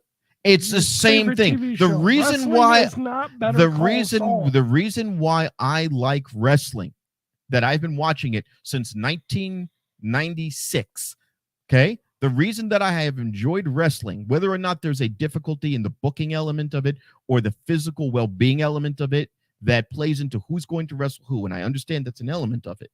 The reason why I watch wrestling as much as anything else is for the writing. And if the writing is off, I get annoyed. If the writing becomes a little bit too annoying. See, you set up a story with Jade Cargo where they put up on the Titantron that she is 25-0, 32-0, 50-0, 67-0. Now you're writing a cool story. Whereas with one particular guy, they decided, why is it a cool story when they win, but it's not? But because I'll explain. Because you built up an anticipation. You wrote it into the story. It's like part of the writing that we're establishing that this person is an unbeatable performer. Okay, then. Whereas what you did, and why I got annoyed with Billy Gunn was, I watched it start rolling my eyes because I'm like, wait a minute. You're not saying that Billy Gunn is this losing guy. In WWE, the guy, I can't remember his name. He's in Impact Wrestling now. They started writing that he had lost every match. Heath Slater. No, not Heath Slater. That was another one. But no, because Heath Slater was the WWE Tag Team Champion with Rhino. He broke that losing streak, became the tag champion. They built up a momentum because they learned. Did he have a cane of some sort or something? That guy, yeah, I remember that guy. And his gimmick was he keeps losing. Now he's the most professional wrestler, Brian Myers. When Brian Myers was in WWE, the gimmick was, I'm going to write that your gimmick is that you lose all the time. I'm going to write up a storyline that Jade Cargill's gimmick is that she's unbeatable, so that when she does lose, it's that much more enjoyable. The win is that much more enjoyable. Where you're doing here is you're writing that there's a tag team, the Acclaimed, and they're super duper over, and we're going to team them up with the Guns, Billy Gunn, Austin Gunn, and God knows who the other one's name is. And now Billy Gunn leaves them to join the Acclaim, and now he's going to get involved in matches. And I'm like, cool, all right. But wait a minute. Every time the Acclaim wrestles without Billy Gunn, they pretty much win, unless it's a mega screw job. Anytime Billy Gunn would show up there, even to go, the guy's fast, he's got the moves, he's got this. Not only does he lose, but he loses comically fast for a guy of his ability, which I start to go after a while, wait a minute, you're not setting up that he's a losing wrestler. You're not setting up anything. All you're doing is writing a bad storyline. And I get it. You have a responsibility to put over new talent. But at the same time, you also have to respect yourself and go, wait a minute. Do I really look like any sort of a threat or any sort of a hurdle or obstacle if I keep losing? Christian Cage. Christian Cage is losing, but Christian Cage is putting up bangers of matches. That's right. And that's the right attitude to have. I'm not going to have somebody just because he's old, for the virtue that he's old, lose. And if that's your attitude, you're a bad booker and a bad writer. And I'm saying that. I'm the guy. You have to impress me, not the other way around. Triple H has to impress me. Okay. Tony Khan has to impress me. Okay. Eric Bischoff has to impress me. That was a 3.5 minute rant, and this is my last comment on the whole subject. Are you guys ready for it? This is my last. And I'm on energy drinks, so I'm keyed up. Sometimes I do care about this. Sometimes there's winners, and sometimes there's losers. That's it. All right. It's professional wrestling. Make the fucker win every once in a while. Stop disappointing me. Stop disappointing me. Let him win a couple. Let him win a couple. That's by the way. For you to say you don't give a fuck about Angelo Dawkins is such a wild thing. Angelo Dawkins, you just whoever you said you didn't give a fuck about because he just beat because he's Angelo Cool Daddy and Angelo from the Jericho Cool Hand Luke and Bob the Builder. Whatever the fuck. Doesn't matter. You don't, but you see, but that's my other thing is to put those guys over, you don't even know their names. It doesn't matter. You don't know their names. 57-year-old Billy Gunn. Billy Gunn, I know his name. I know he's got moves. I know he can execute those moves. The other two guys have no mic skills, no move set. They're not going anywhere. They're never going anywhere. You could lose to them 1,000,000 times over, and they're still going to be not even mid cards. All right. Well, they're never going anywhere. I'm starting a new saying here on last episode of our podcast. It's called "Never Disagree with Markus." That's just like your opinion, man. But that's what everything is. Anything to do with anything entertainment is opinions. That's just like your opinion, man. On to the next thing. I mean, that's it. That's every. Can we talk about my favorite subject that I wanted to talk about now that we're here? Let's talk about the Bullet Club. All right. And by the way, I love you, Markus, and I do value your opinion, but I am passionate about not having a guy be a jobber. I am so happy that you're passionate about Billy Gunn as much. No, you if you think that's what it was, you completely missed the point. You completely missed the point. You're not passionate about me. Listen, man. I'm gonna call Billy Gunn on the phone one of these days. I'm gonna say, hey, man, I want to say this 100%. I found your number one fan, brother. He completely missed the point. The point went right over his head. Hey, man, there's a lot of room up there. Dog. You completely missed the point. Hey, you can't be the champion in Markus's promotion because you're too old. Well, but the whole audience loves me. Yeah, now you're too old, so you're not allowed to be. Old people don't need to be put over no more. He had his 15 minutes of fame, bud. You only get 15 minutes. Dude, you know how many? Hold on.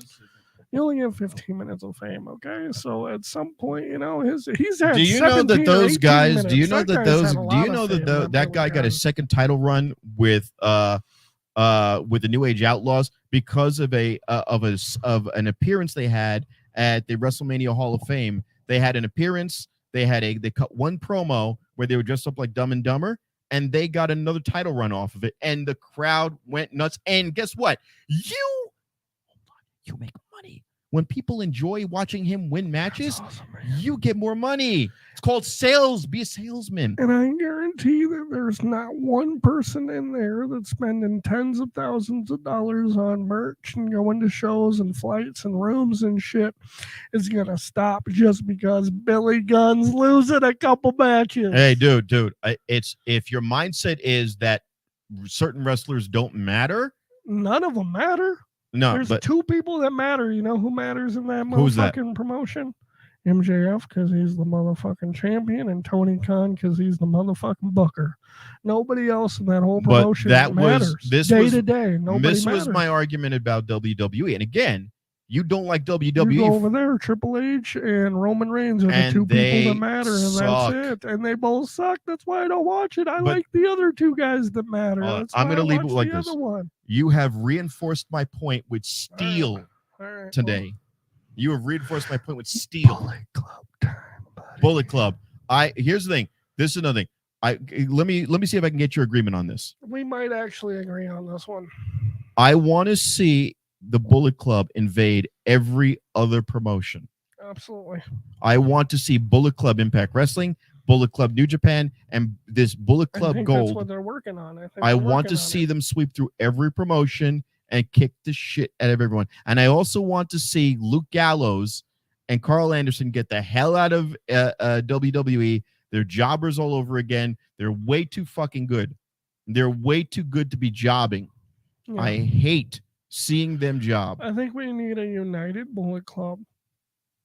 I think we need Bullet Club Gold, which is going to be like the elite Pack Bullet Club whatever, of Bullet Club Elite. Whatever. I'm going with gold right now. That's fine because that's AEW saying that's new, and I like it. I think we need AEW to do their own, own iteration if they need to or whatever. But I think Bullet Club should be going in Impact and beating up everybody. Going to New Japan, beating up everybody, going to ROH and beating up everybody. I don't care where they go, as long as they're beating the shit out of people. That's all I care about. I like the Bullet Clubs. I like the idea of 47 on 1. I like the idea of 52 on 2. I like it. I like Bullet Club. I like NWO. I liked the idea of India, but when they threw Rey Mysterio up against that trailer, did you know somebody actually called the cops because they were worried that it was real? What? And Rey Mysterio, yeah, when the NWO did that whole thing where they were fighting people outside, and they darted Rey Mysterio up against that trailer door. Oh, you're going to WCW days. Yeah, wow, I'm talking about that. Yeah, somebody called the cops because they thought it was real. That fire truck showing up was legit. But here's the thing, and back to my overarching point. I like the idea of 37. You like the idea of Bullet Club. It's marketable, it's sellable, and in that same vein, it don't work if they lose matches along the way. Too many. You can lose matches because then all of them. What you do is you have one of your Bullet Club guys lose his match, and then 4 guys get in the ring and beat the shit out of the winner, and I still win because I got to see 6 guys beat the shit out of one. I want to see. I want to see what I'm gonna do. Wait, hold on a second. And let me ask you a question now. I just thought of a good idea. This is what I'm gonna do for Ket's Pro. I'm gonna start Ket's Wrecking Crew, KWC. We're gonna make shirts. Jody's gonna be the leader. We're going to get a bunch of people. We're going to get 16, 17 motherfuckers. And every time you see those 16, 17 motherfuckers, all you're going to know is somebody's getting their ass whooped.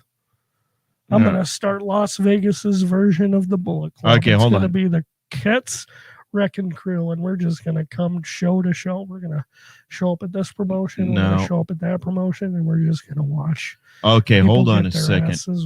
Hold on a second. Now, I'm going to admit, I did not watch the latest episode of Impact Wrestling. Okay.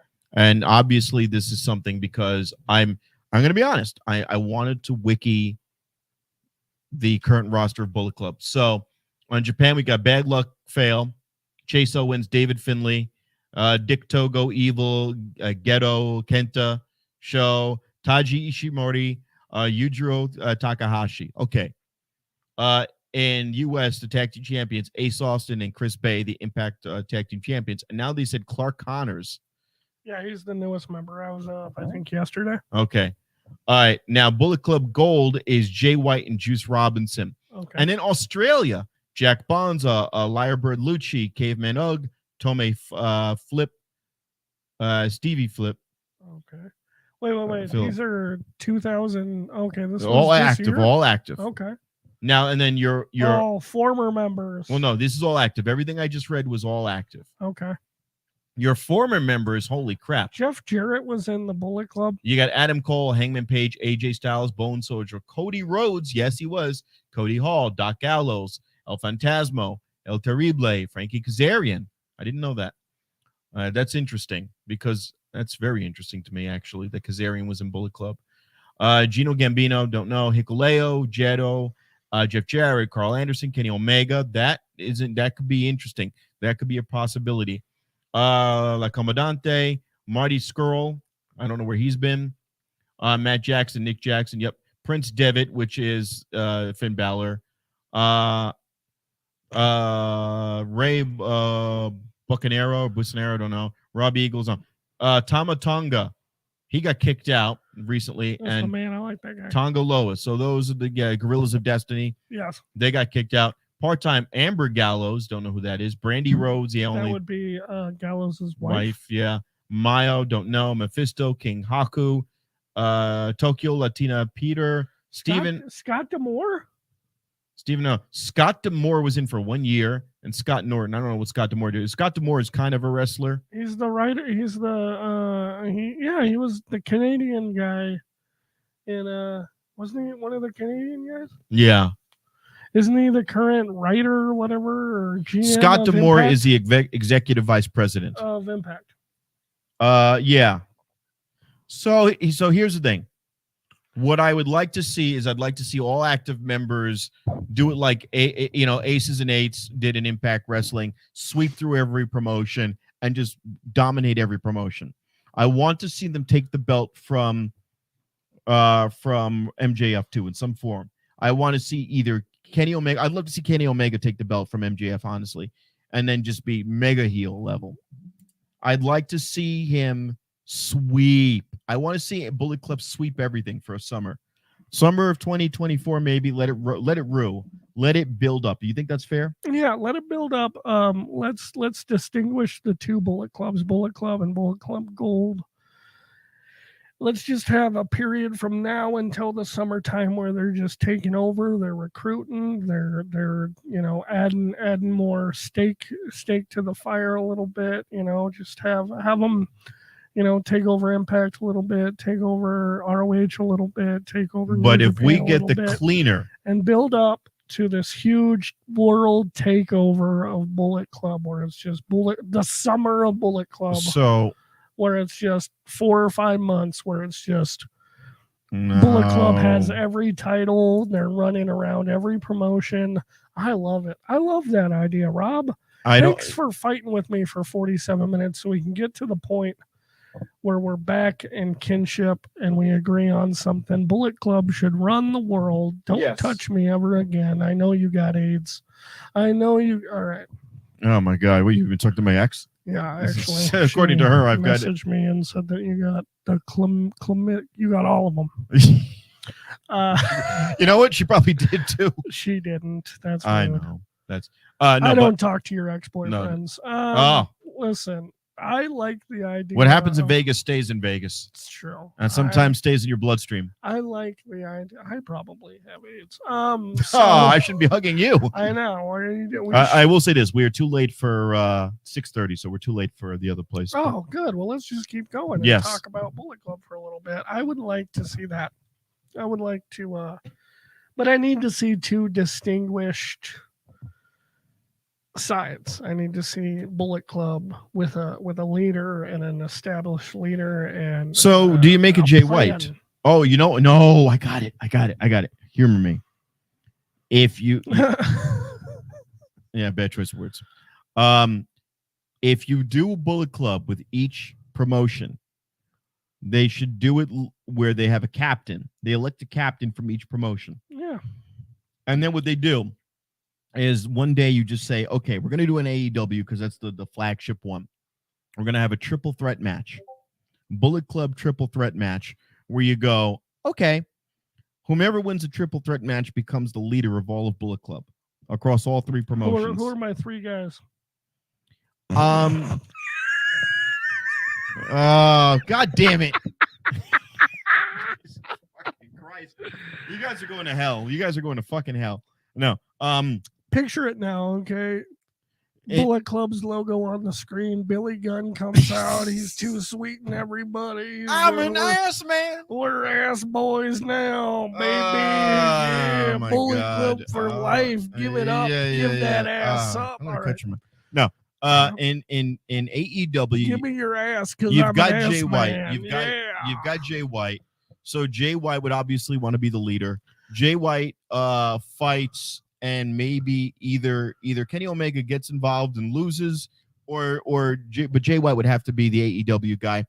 Let me just say something, Matt. I don't think that's how Bullet Club works, in the sense that, like, I want to get your thought. In this hypothetical situation that we have, Bullet Club would be running the show, so they would be like, "This is how we're going to do it." They would get Guido together, they'd get Tony Khan, they'd get Scott D'Amore, and they'd say, "This is our plan for Bullet Club. Are you going to help us do this or whatnot?" And if they weren't into it beforehand, they probably wouldn't do it. But let's just say that everybody agreed, and we had this beautiful opportunity to allow all three men to fight each other. We got Kenny Omega on one side, we got Jay White on the other, but who is the third potential Bullet Club leader? Are we going with AJ Styles? No, because I think AJ Styles is too old. Oh my God, you were gonna say it. You were gonna say it. Oh my God, No, you were gonna say he was too old. You were gonna be ageist. Come on, say it on my because he doesn't want to leave WWE.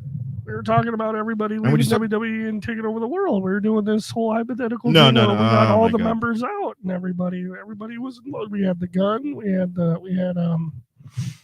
Josh Alexander from Impact. He's not even in Bullet Club. No, he's completely not in Bullet Club. But I'd like Come to give the on. bullet to his lady. You know, Taxi. I'm your taxi. Taxi. No. I don't know. Yeah, this is a great image. Who you could take from this picture? Hold on a second. Let me see now. So you've got Juice right Who's there. this guy on the bottom right of that picture? I don't know him. Okay.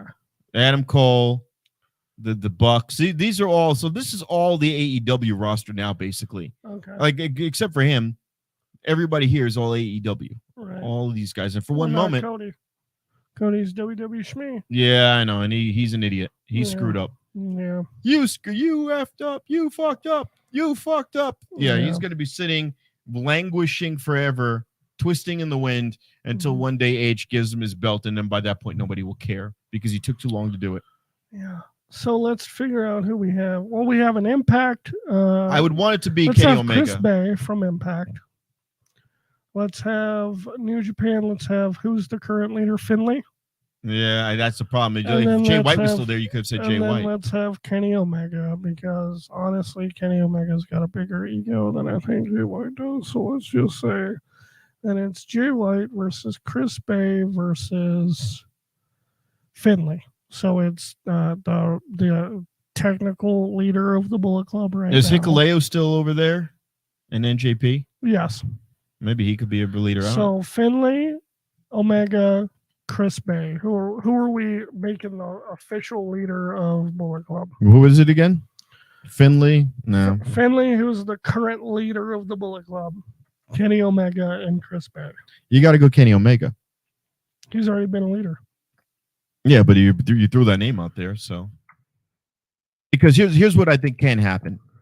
It had to be. So here's the thing: the first hurdle you're going to have to do is you're going to have the Elite and/or Bullet Club, and more likely at this point the Elite. It's probably not going to be the Bullet Club. Get revenge for Don Callis. Now you could take. I'm excited for that. Whatever's going to happen with that situation, I am excited. You I want to could. see somebody get hurt. Yeah, I don't know. How old is Finlay? You're not talking about the Shillelagh We're not Finlay. talking about that Yeah. Finlay. No, That's no. hilarious. Dude, No. could you imagine though, Matt, between you and me right now, buddy? Could you imagine Chris Bay as the fucking leader? Of Nah, that'd be so he's- sick. Him and He's Austin, not. and then fucking the Young Bucks. would all His get mic along, skills and are fucking- up there, but not that high up. I can't. He's Dude, Finlay doesn't have mic skills, and he's the official leader of Bullet Finley Club. Bullet. Hold on a second. Oh yeah, David Finley. Yeah, Let's it see was. how old man Finlay is. Look up his age. Don't look up pictures. We're trying to 29. 29 years old. Yeah, wasn't he tag champion with Juice Robinson? There's no way.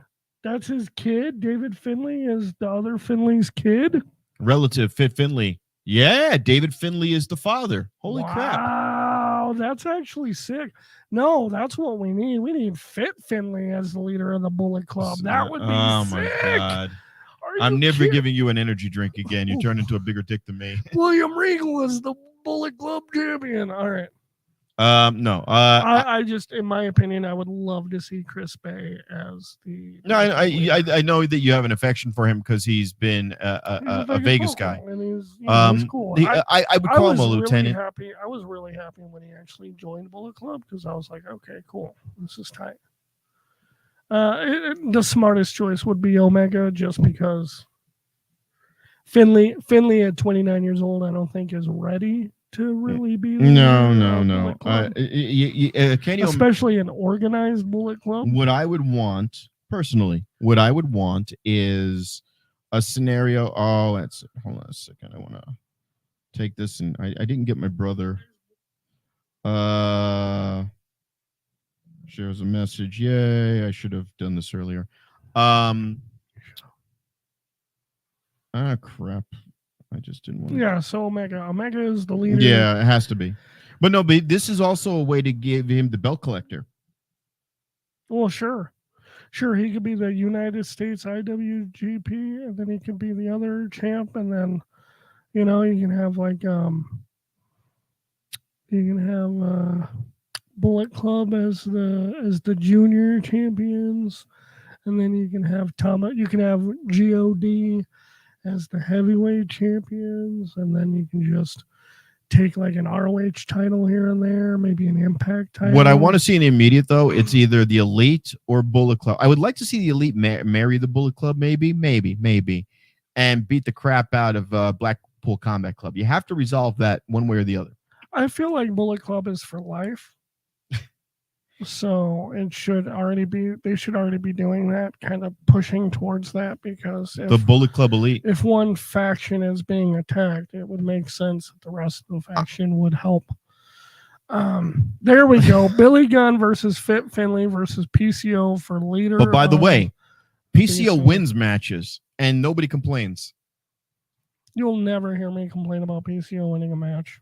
He beat up just Eddie like Edwards. We shouldn't hear you complaining that Billy Gunn isn't winning matches. No, PCO wins and he loses, and it makes the story better for having wins and losses and not just flatline. Unless you're building up, necessarily makes the storyline better. I mean, if we're arguing that a wrestler is so obnoxiously shitty in the ring, like who's that guy who keeps losing and they make a joke out of it? Johnny Swinger. Johnny Swinger loses, and that's his gimmick. They wrote, and it worked for him, right? And that's cool because you're like, oh, this is funny as hell. And they said to him, if you win 50 matches in a row, we'll give you a title shot. And he goes, all right, the Swingman's gonna win, Daddy. These ham and eggers have no idea. And you go, okay, that's cool. That's funny. I've always felt this certain way about championships. I feel like the championship doesn't make the man. The man makes the belt. I like the chase more than necessarily more than the other, I don't think somebody needs to have a championship to be over, and I also don't think people need to win to be over. Like I said, I would like to see some people lose and then get the winner get jumped. I'm more of I'm an old school stable 6-on-1 beating the shit out of somebody. That's fine, and I like that. One of my favorite things was when they tied Ric Flair to the rope. They handcuffed him to the rope, and NWO beat the shit out of his son. I thought that was magic. I thought that was some of the best television of all time. I thought it was great.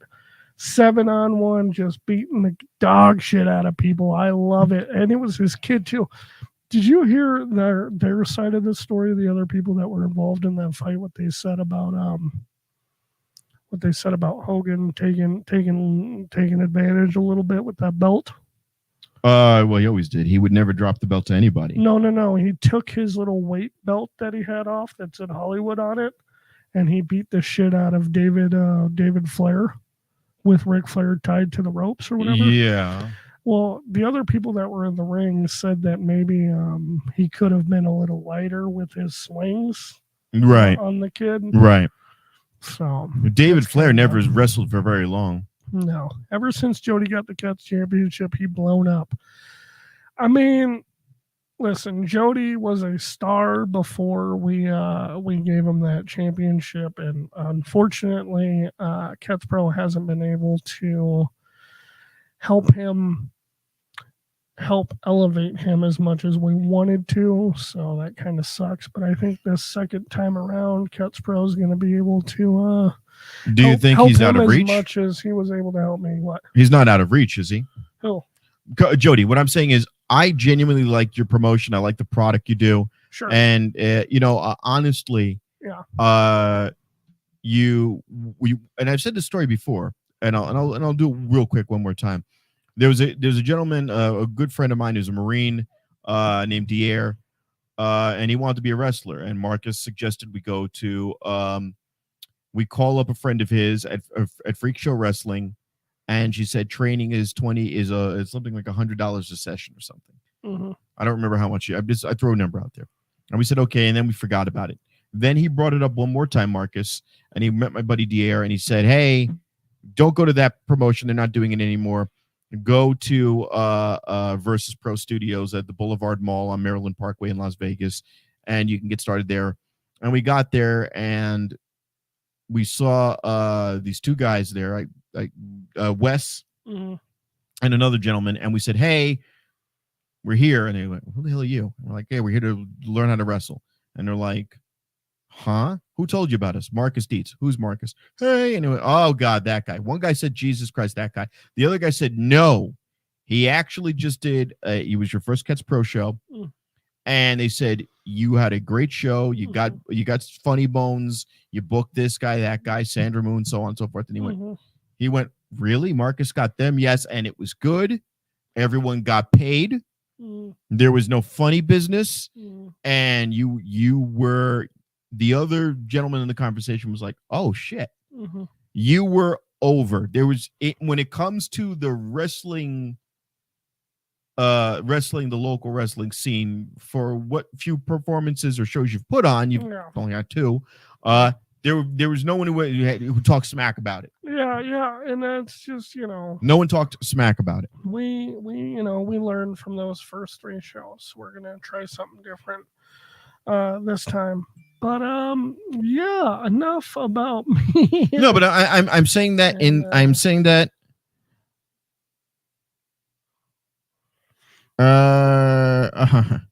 I'm saying that because I want to see your show go over, and if you have a champion that's on the rise and he's associated with your brand, that's great. That's why I brought up Sandra Moon's name and dropped her name a few times, because she's super over in this independent scene. Yeah.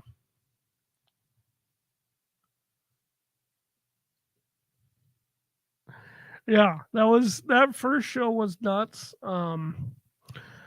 We did it at a downtown rec center in Henderson, Nevada, and it was. I didn't make that one, unfortunately. It was different, man, because it was like. So I've done music. I booked music for 10 or 12 years, and then I did comedy. I've been doing comedy for like 7 years now, and then wrestling was kind of a little bit different. It was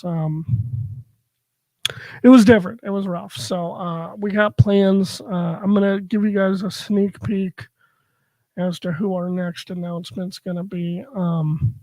Even with that JV guy. You don't like Joe Vernola? You guys don't? And let me just message me real quick. Let's break the fourth wall a little bit. How do you know Red? How do I know Red? Red is, I think we met in comedy and stuff, but he's always just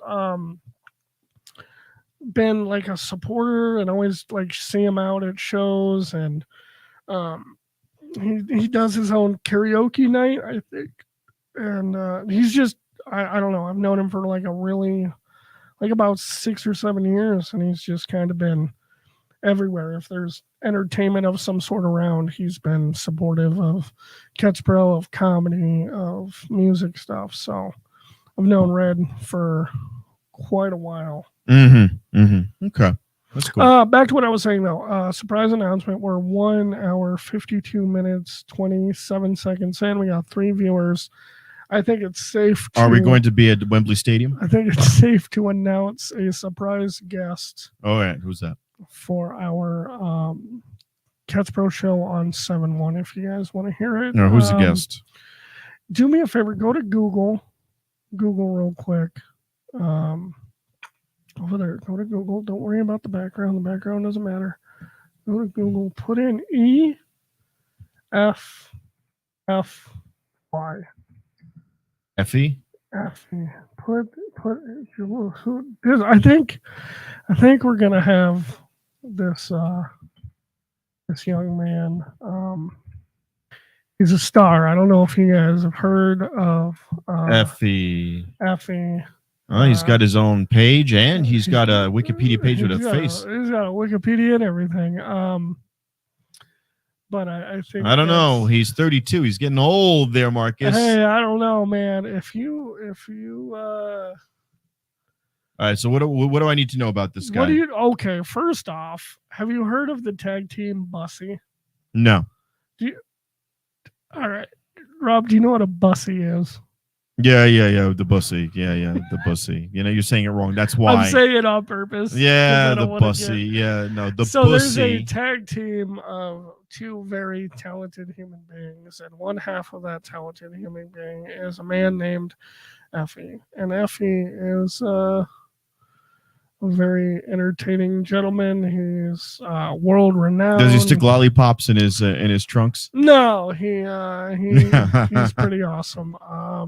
But you should definitely check out Effie's stuff. His work is great. He's Good. A very entertaining human being, and we're working on getting something nice set up for 7-1. So I'm very excited about that.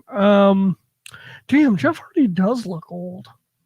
Is that a recent picture? Yeah, look, dude. Even if it's not a recent picture, that doesn't help him. I mean, the man looks just... He's going to win matches. He's going to get a tag team belt. Well, I mean... He's pushing 50. He's a childhood hero of mine, so I guess I can use that defense that, just like you're using Billy Gunn. Like if Billy Gunn wasn't one of your favorites at some point, no, I mean, you wouldn't be defending him as hard. No, it's because it's a childhood hero, and he's out there. That's he's another a thing. job. Yeah, well, his substance abuse has affected him. Clearly, so well, when he came out, and again, this is probably from a year ago. Mm-hmm. When he came out to AEW, his chin hair was all white. Mm-hmm. He's gotten old now. I mean, he's mid-40s, but he looks probably closer to 50. Okay, I feel like Jeff is. Matt Hardy's almost 50. I feel like Matt's 58, 59, and then Jeff is probably. They're about 5 years apart. I meant 49. I bet he's about 48, 49. Matt Hardy is 48. 48. So Jeff has got to be 44. Yeah, and Jeff Hardy is 45. I'm sorry, I was saying 50s. Yeah, and Jeff Hardy is 42. 45. Oh, 45. So they're 3 years apart. They're mid 40s. They definitely shouldn't be winning a bunch of matches. No, he's going to get another. They're going to get another tag run. You know that. You already know that. For nostalgia reasons, I'm okay with. Listen. If they got Road Dogg on AEW and they did a nostalgia run of the fucking... No, Road Dogg is falling apart. If they had Road Dogg and Billy Gunn, I'd be fucking rooting for that shit. Just nostalgia would be like, hell yeah, give them a championship, baby. The reason why, more Road specifically... Dogg's old as shit now. Road Dogg, so I met Road Dogg, and I met China, and I met, New Age. I met them, and he's old, man. Yeah, it was like that. He didn't take care of himself. He's not... This is him now. Yeah. He's not doing that. That's the thing. Yeah. My attitude is this. We all know what Billy Gunn looks like. You come out looking like this. I will give you that, though. Billy Gunn looks like a fucking Adonis. Yeah. That's why. That's my ultimate, is because he looks so damn good. If you were to tell me, if you gave him a blonde dye job on the hair and you put him in and you told me he's a champion, you didn't tell me who he was. I'd never seen him before. I've never seen Billy Gunn before, I would go, okay, that's your champion. I can believe that. Yeah. But you're doing it contextually because it's like seeing somebody every day. So I'm like, no, I think the guy looks fucking incredible. Sure. And that's why I don't want to see somebody who's put that much work into looking that good. So you want more believable professional wrestling? A little bit. You want shoot wrestling? Oh yeah, a little bit. Yeah. You want a little more shooting there. You want a little more. You want a little Hold more. On. You want a little more shoot wrestling. Here's my thing. Look at these two guys side by side. If that guy fills in for either one of them, I should never at one point go, I wonder how this match is going. I should be able to go, wait a minute, there's a chance here something cool is going to happen. Even if one of these two guys are down, he should be able to fill in and do a decent ass job. Let's and that's what all I'm saying. That was my only point. Let's give your logic a little bit of a test, man. That was my only point. Not that he's going to deserve to get. Real quick. Whoops. In that instance, not that he deserves to get, Brian Cage should be all the champions. He should be the tag champion. He should be all the champions at once. but he should literally beat everybody. Well, you know what they did that was actually but look at that. I'm just saying. You're telling me that now look at Brian Cage, and he makes that guy look small. No, they're but here's the thing, and but they did that actually. That was says that the biggest baddest. No. My logic is saying that once in a while the biggest baddest guy has to win. True. Once in a while. Okay. Once in a while. That's all it was. It was not that he's so big, but even though he's 70 years old. Who's the first guy that should lose to Billy Gunn to catapult him into a kind of a winning? Well, not winning anything. Just to it's just a simple question. Go have him up against. Go have him against. And not okay with him going over on. Okay, fair question. If you were to put him over on, let's see, who is somebody. One of the Guns, one of his sons. That's believable. That's fine. Beats one of his sons. Beats one of his sons in the ring. It's a good story too, because your son should always get his ass kicked by his dad. Once in a while. Yeah. Okay. Rey Mysterio just did it. Keep it in the vein. Keep it while it's hot. You know what my thing is? He's too much in decent shape to not get a bone tossed once in a while. I get that he's okay. All right. Well, I agree with you. I think you should get a win or two. I just, I'm okay with them beating Jericho. I'm okay with them beating Sting. Well, yes, but those guys sold it. Those guys sold their losses too, though. Right. They sold their losses. He didn't even sell his loss. He just got creams and he gets wiped out in 30 seconds. All I'm asking is, what storyline does it elevate if Billy Gunn wins? You know what I mean? Who does it help in the long run? Because his kids, you got to do something with the kids because they're not going to just disappear now. Let him whoop his if you have him beat up somebody from Satnam Singh's crew, not Satnam Singh himself, but if he beats up somebody, if he beats up Jeff Jarrett, or if he beats up Lethal's in the mid, Lethal's in this weird place that he's not being utilized. I could talk about a whole podcast. We can do a whole 2 more hours on Jay Lethal. Lethal is so underused, and he's so wasted. And I'm not talking about the Ric Flair promo where he just goes, whoa, whoa, whoa, whoa. No, we're not talking that. He is so talented in ring and out and on that mic. His mic skills are being wasted by Sanjay Dutt. Sanjay Dutt is just not even the good obnoxious. I call good obnoxious Kurt Angle. Kurt Angle was good obnoxious. Kurt Angle was the guy you loved to hate. Triple H is the guy you love to hate. They're workhorses, and they do it in the ring, and they get on the mic, and you want to punch them in the face. I want to take my TV, reach into and strangle them. Sanjay Dutt. And they look good doing it. Right. Sanjay Dutt is just kind of... Sanjay Dutt is me with Red Bull. I'm an ass.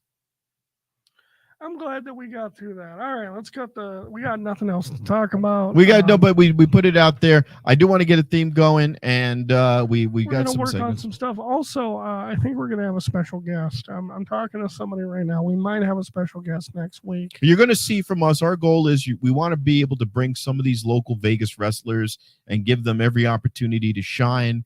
Promote themselves a little bit. Yeah, because to our 3 viewers. We got to build up first. Listen, I love you guys. By the way, I like this guy, and his opinion matters to me. Oh well, I mean that's nice to say after all that bullshit you just put me through. I had a semi heart attack, not only from the energy drink. You almost killed me with the energy drink, but then you just say nonsense. You say silly things that don't matter, and it just bothers me. Okay, you say words that shouldn't be said from a human being. Like what? Billy Gunn is worth a shit. All right, that was our podcast, everybody. My wife wants me home. I gotta eat. You know what I'm gonna do now? We're gonna put Patrick Stewart in the ring. I got a tattoo the other day, and I got like. Turn your arm the other way. I got like the second skin on it, and it's starting to peel. I can't move the camera. All right, hold on. You can't even see because there's a second skin bullshit on there. It looks like a shitty tattoo because of the second skin and the blood and everything.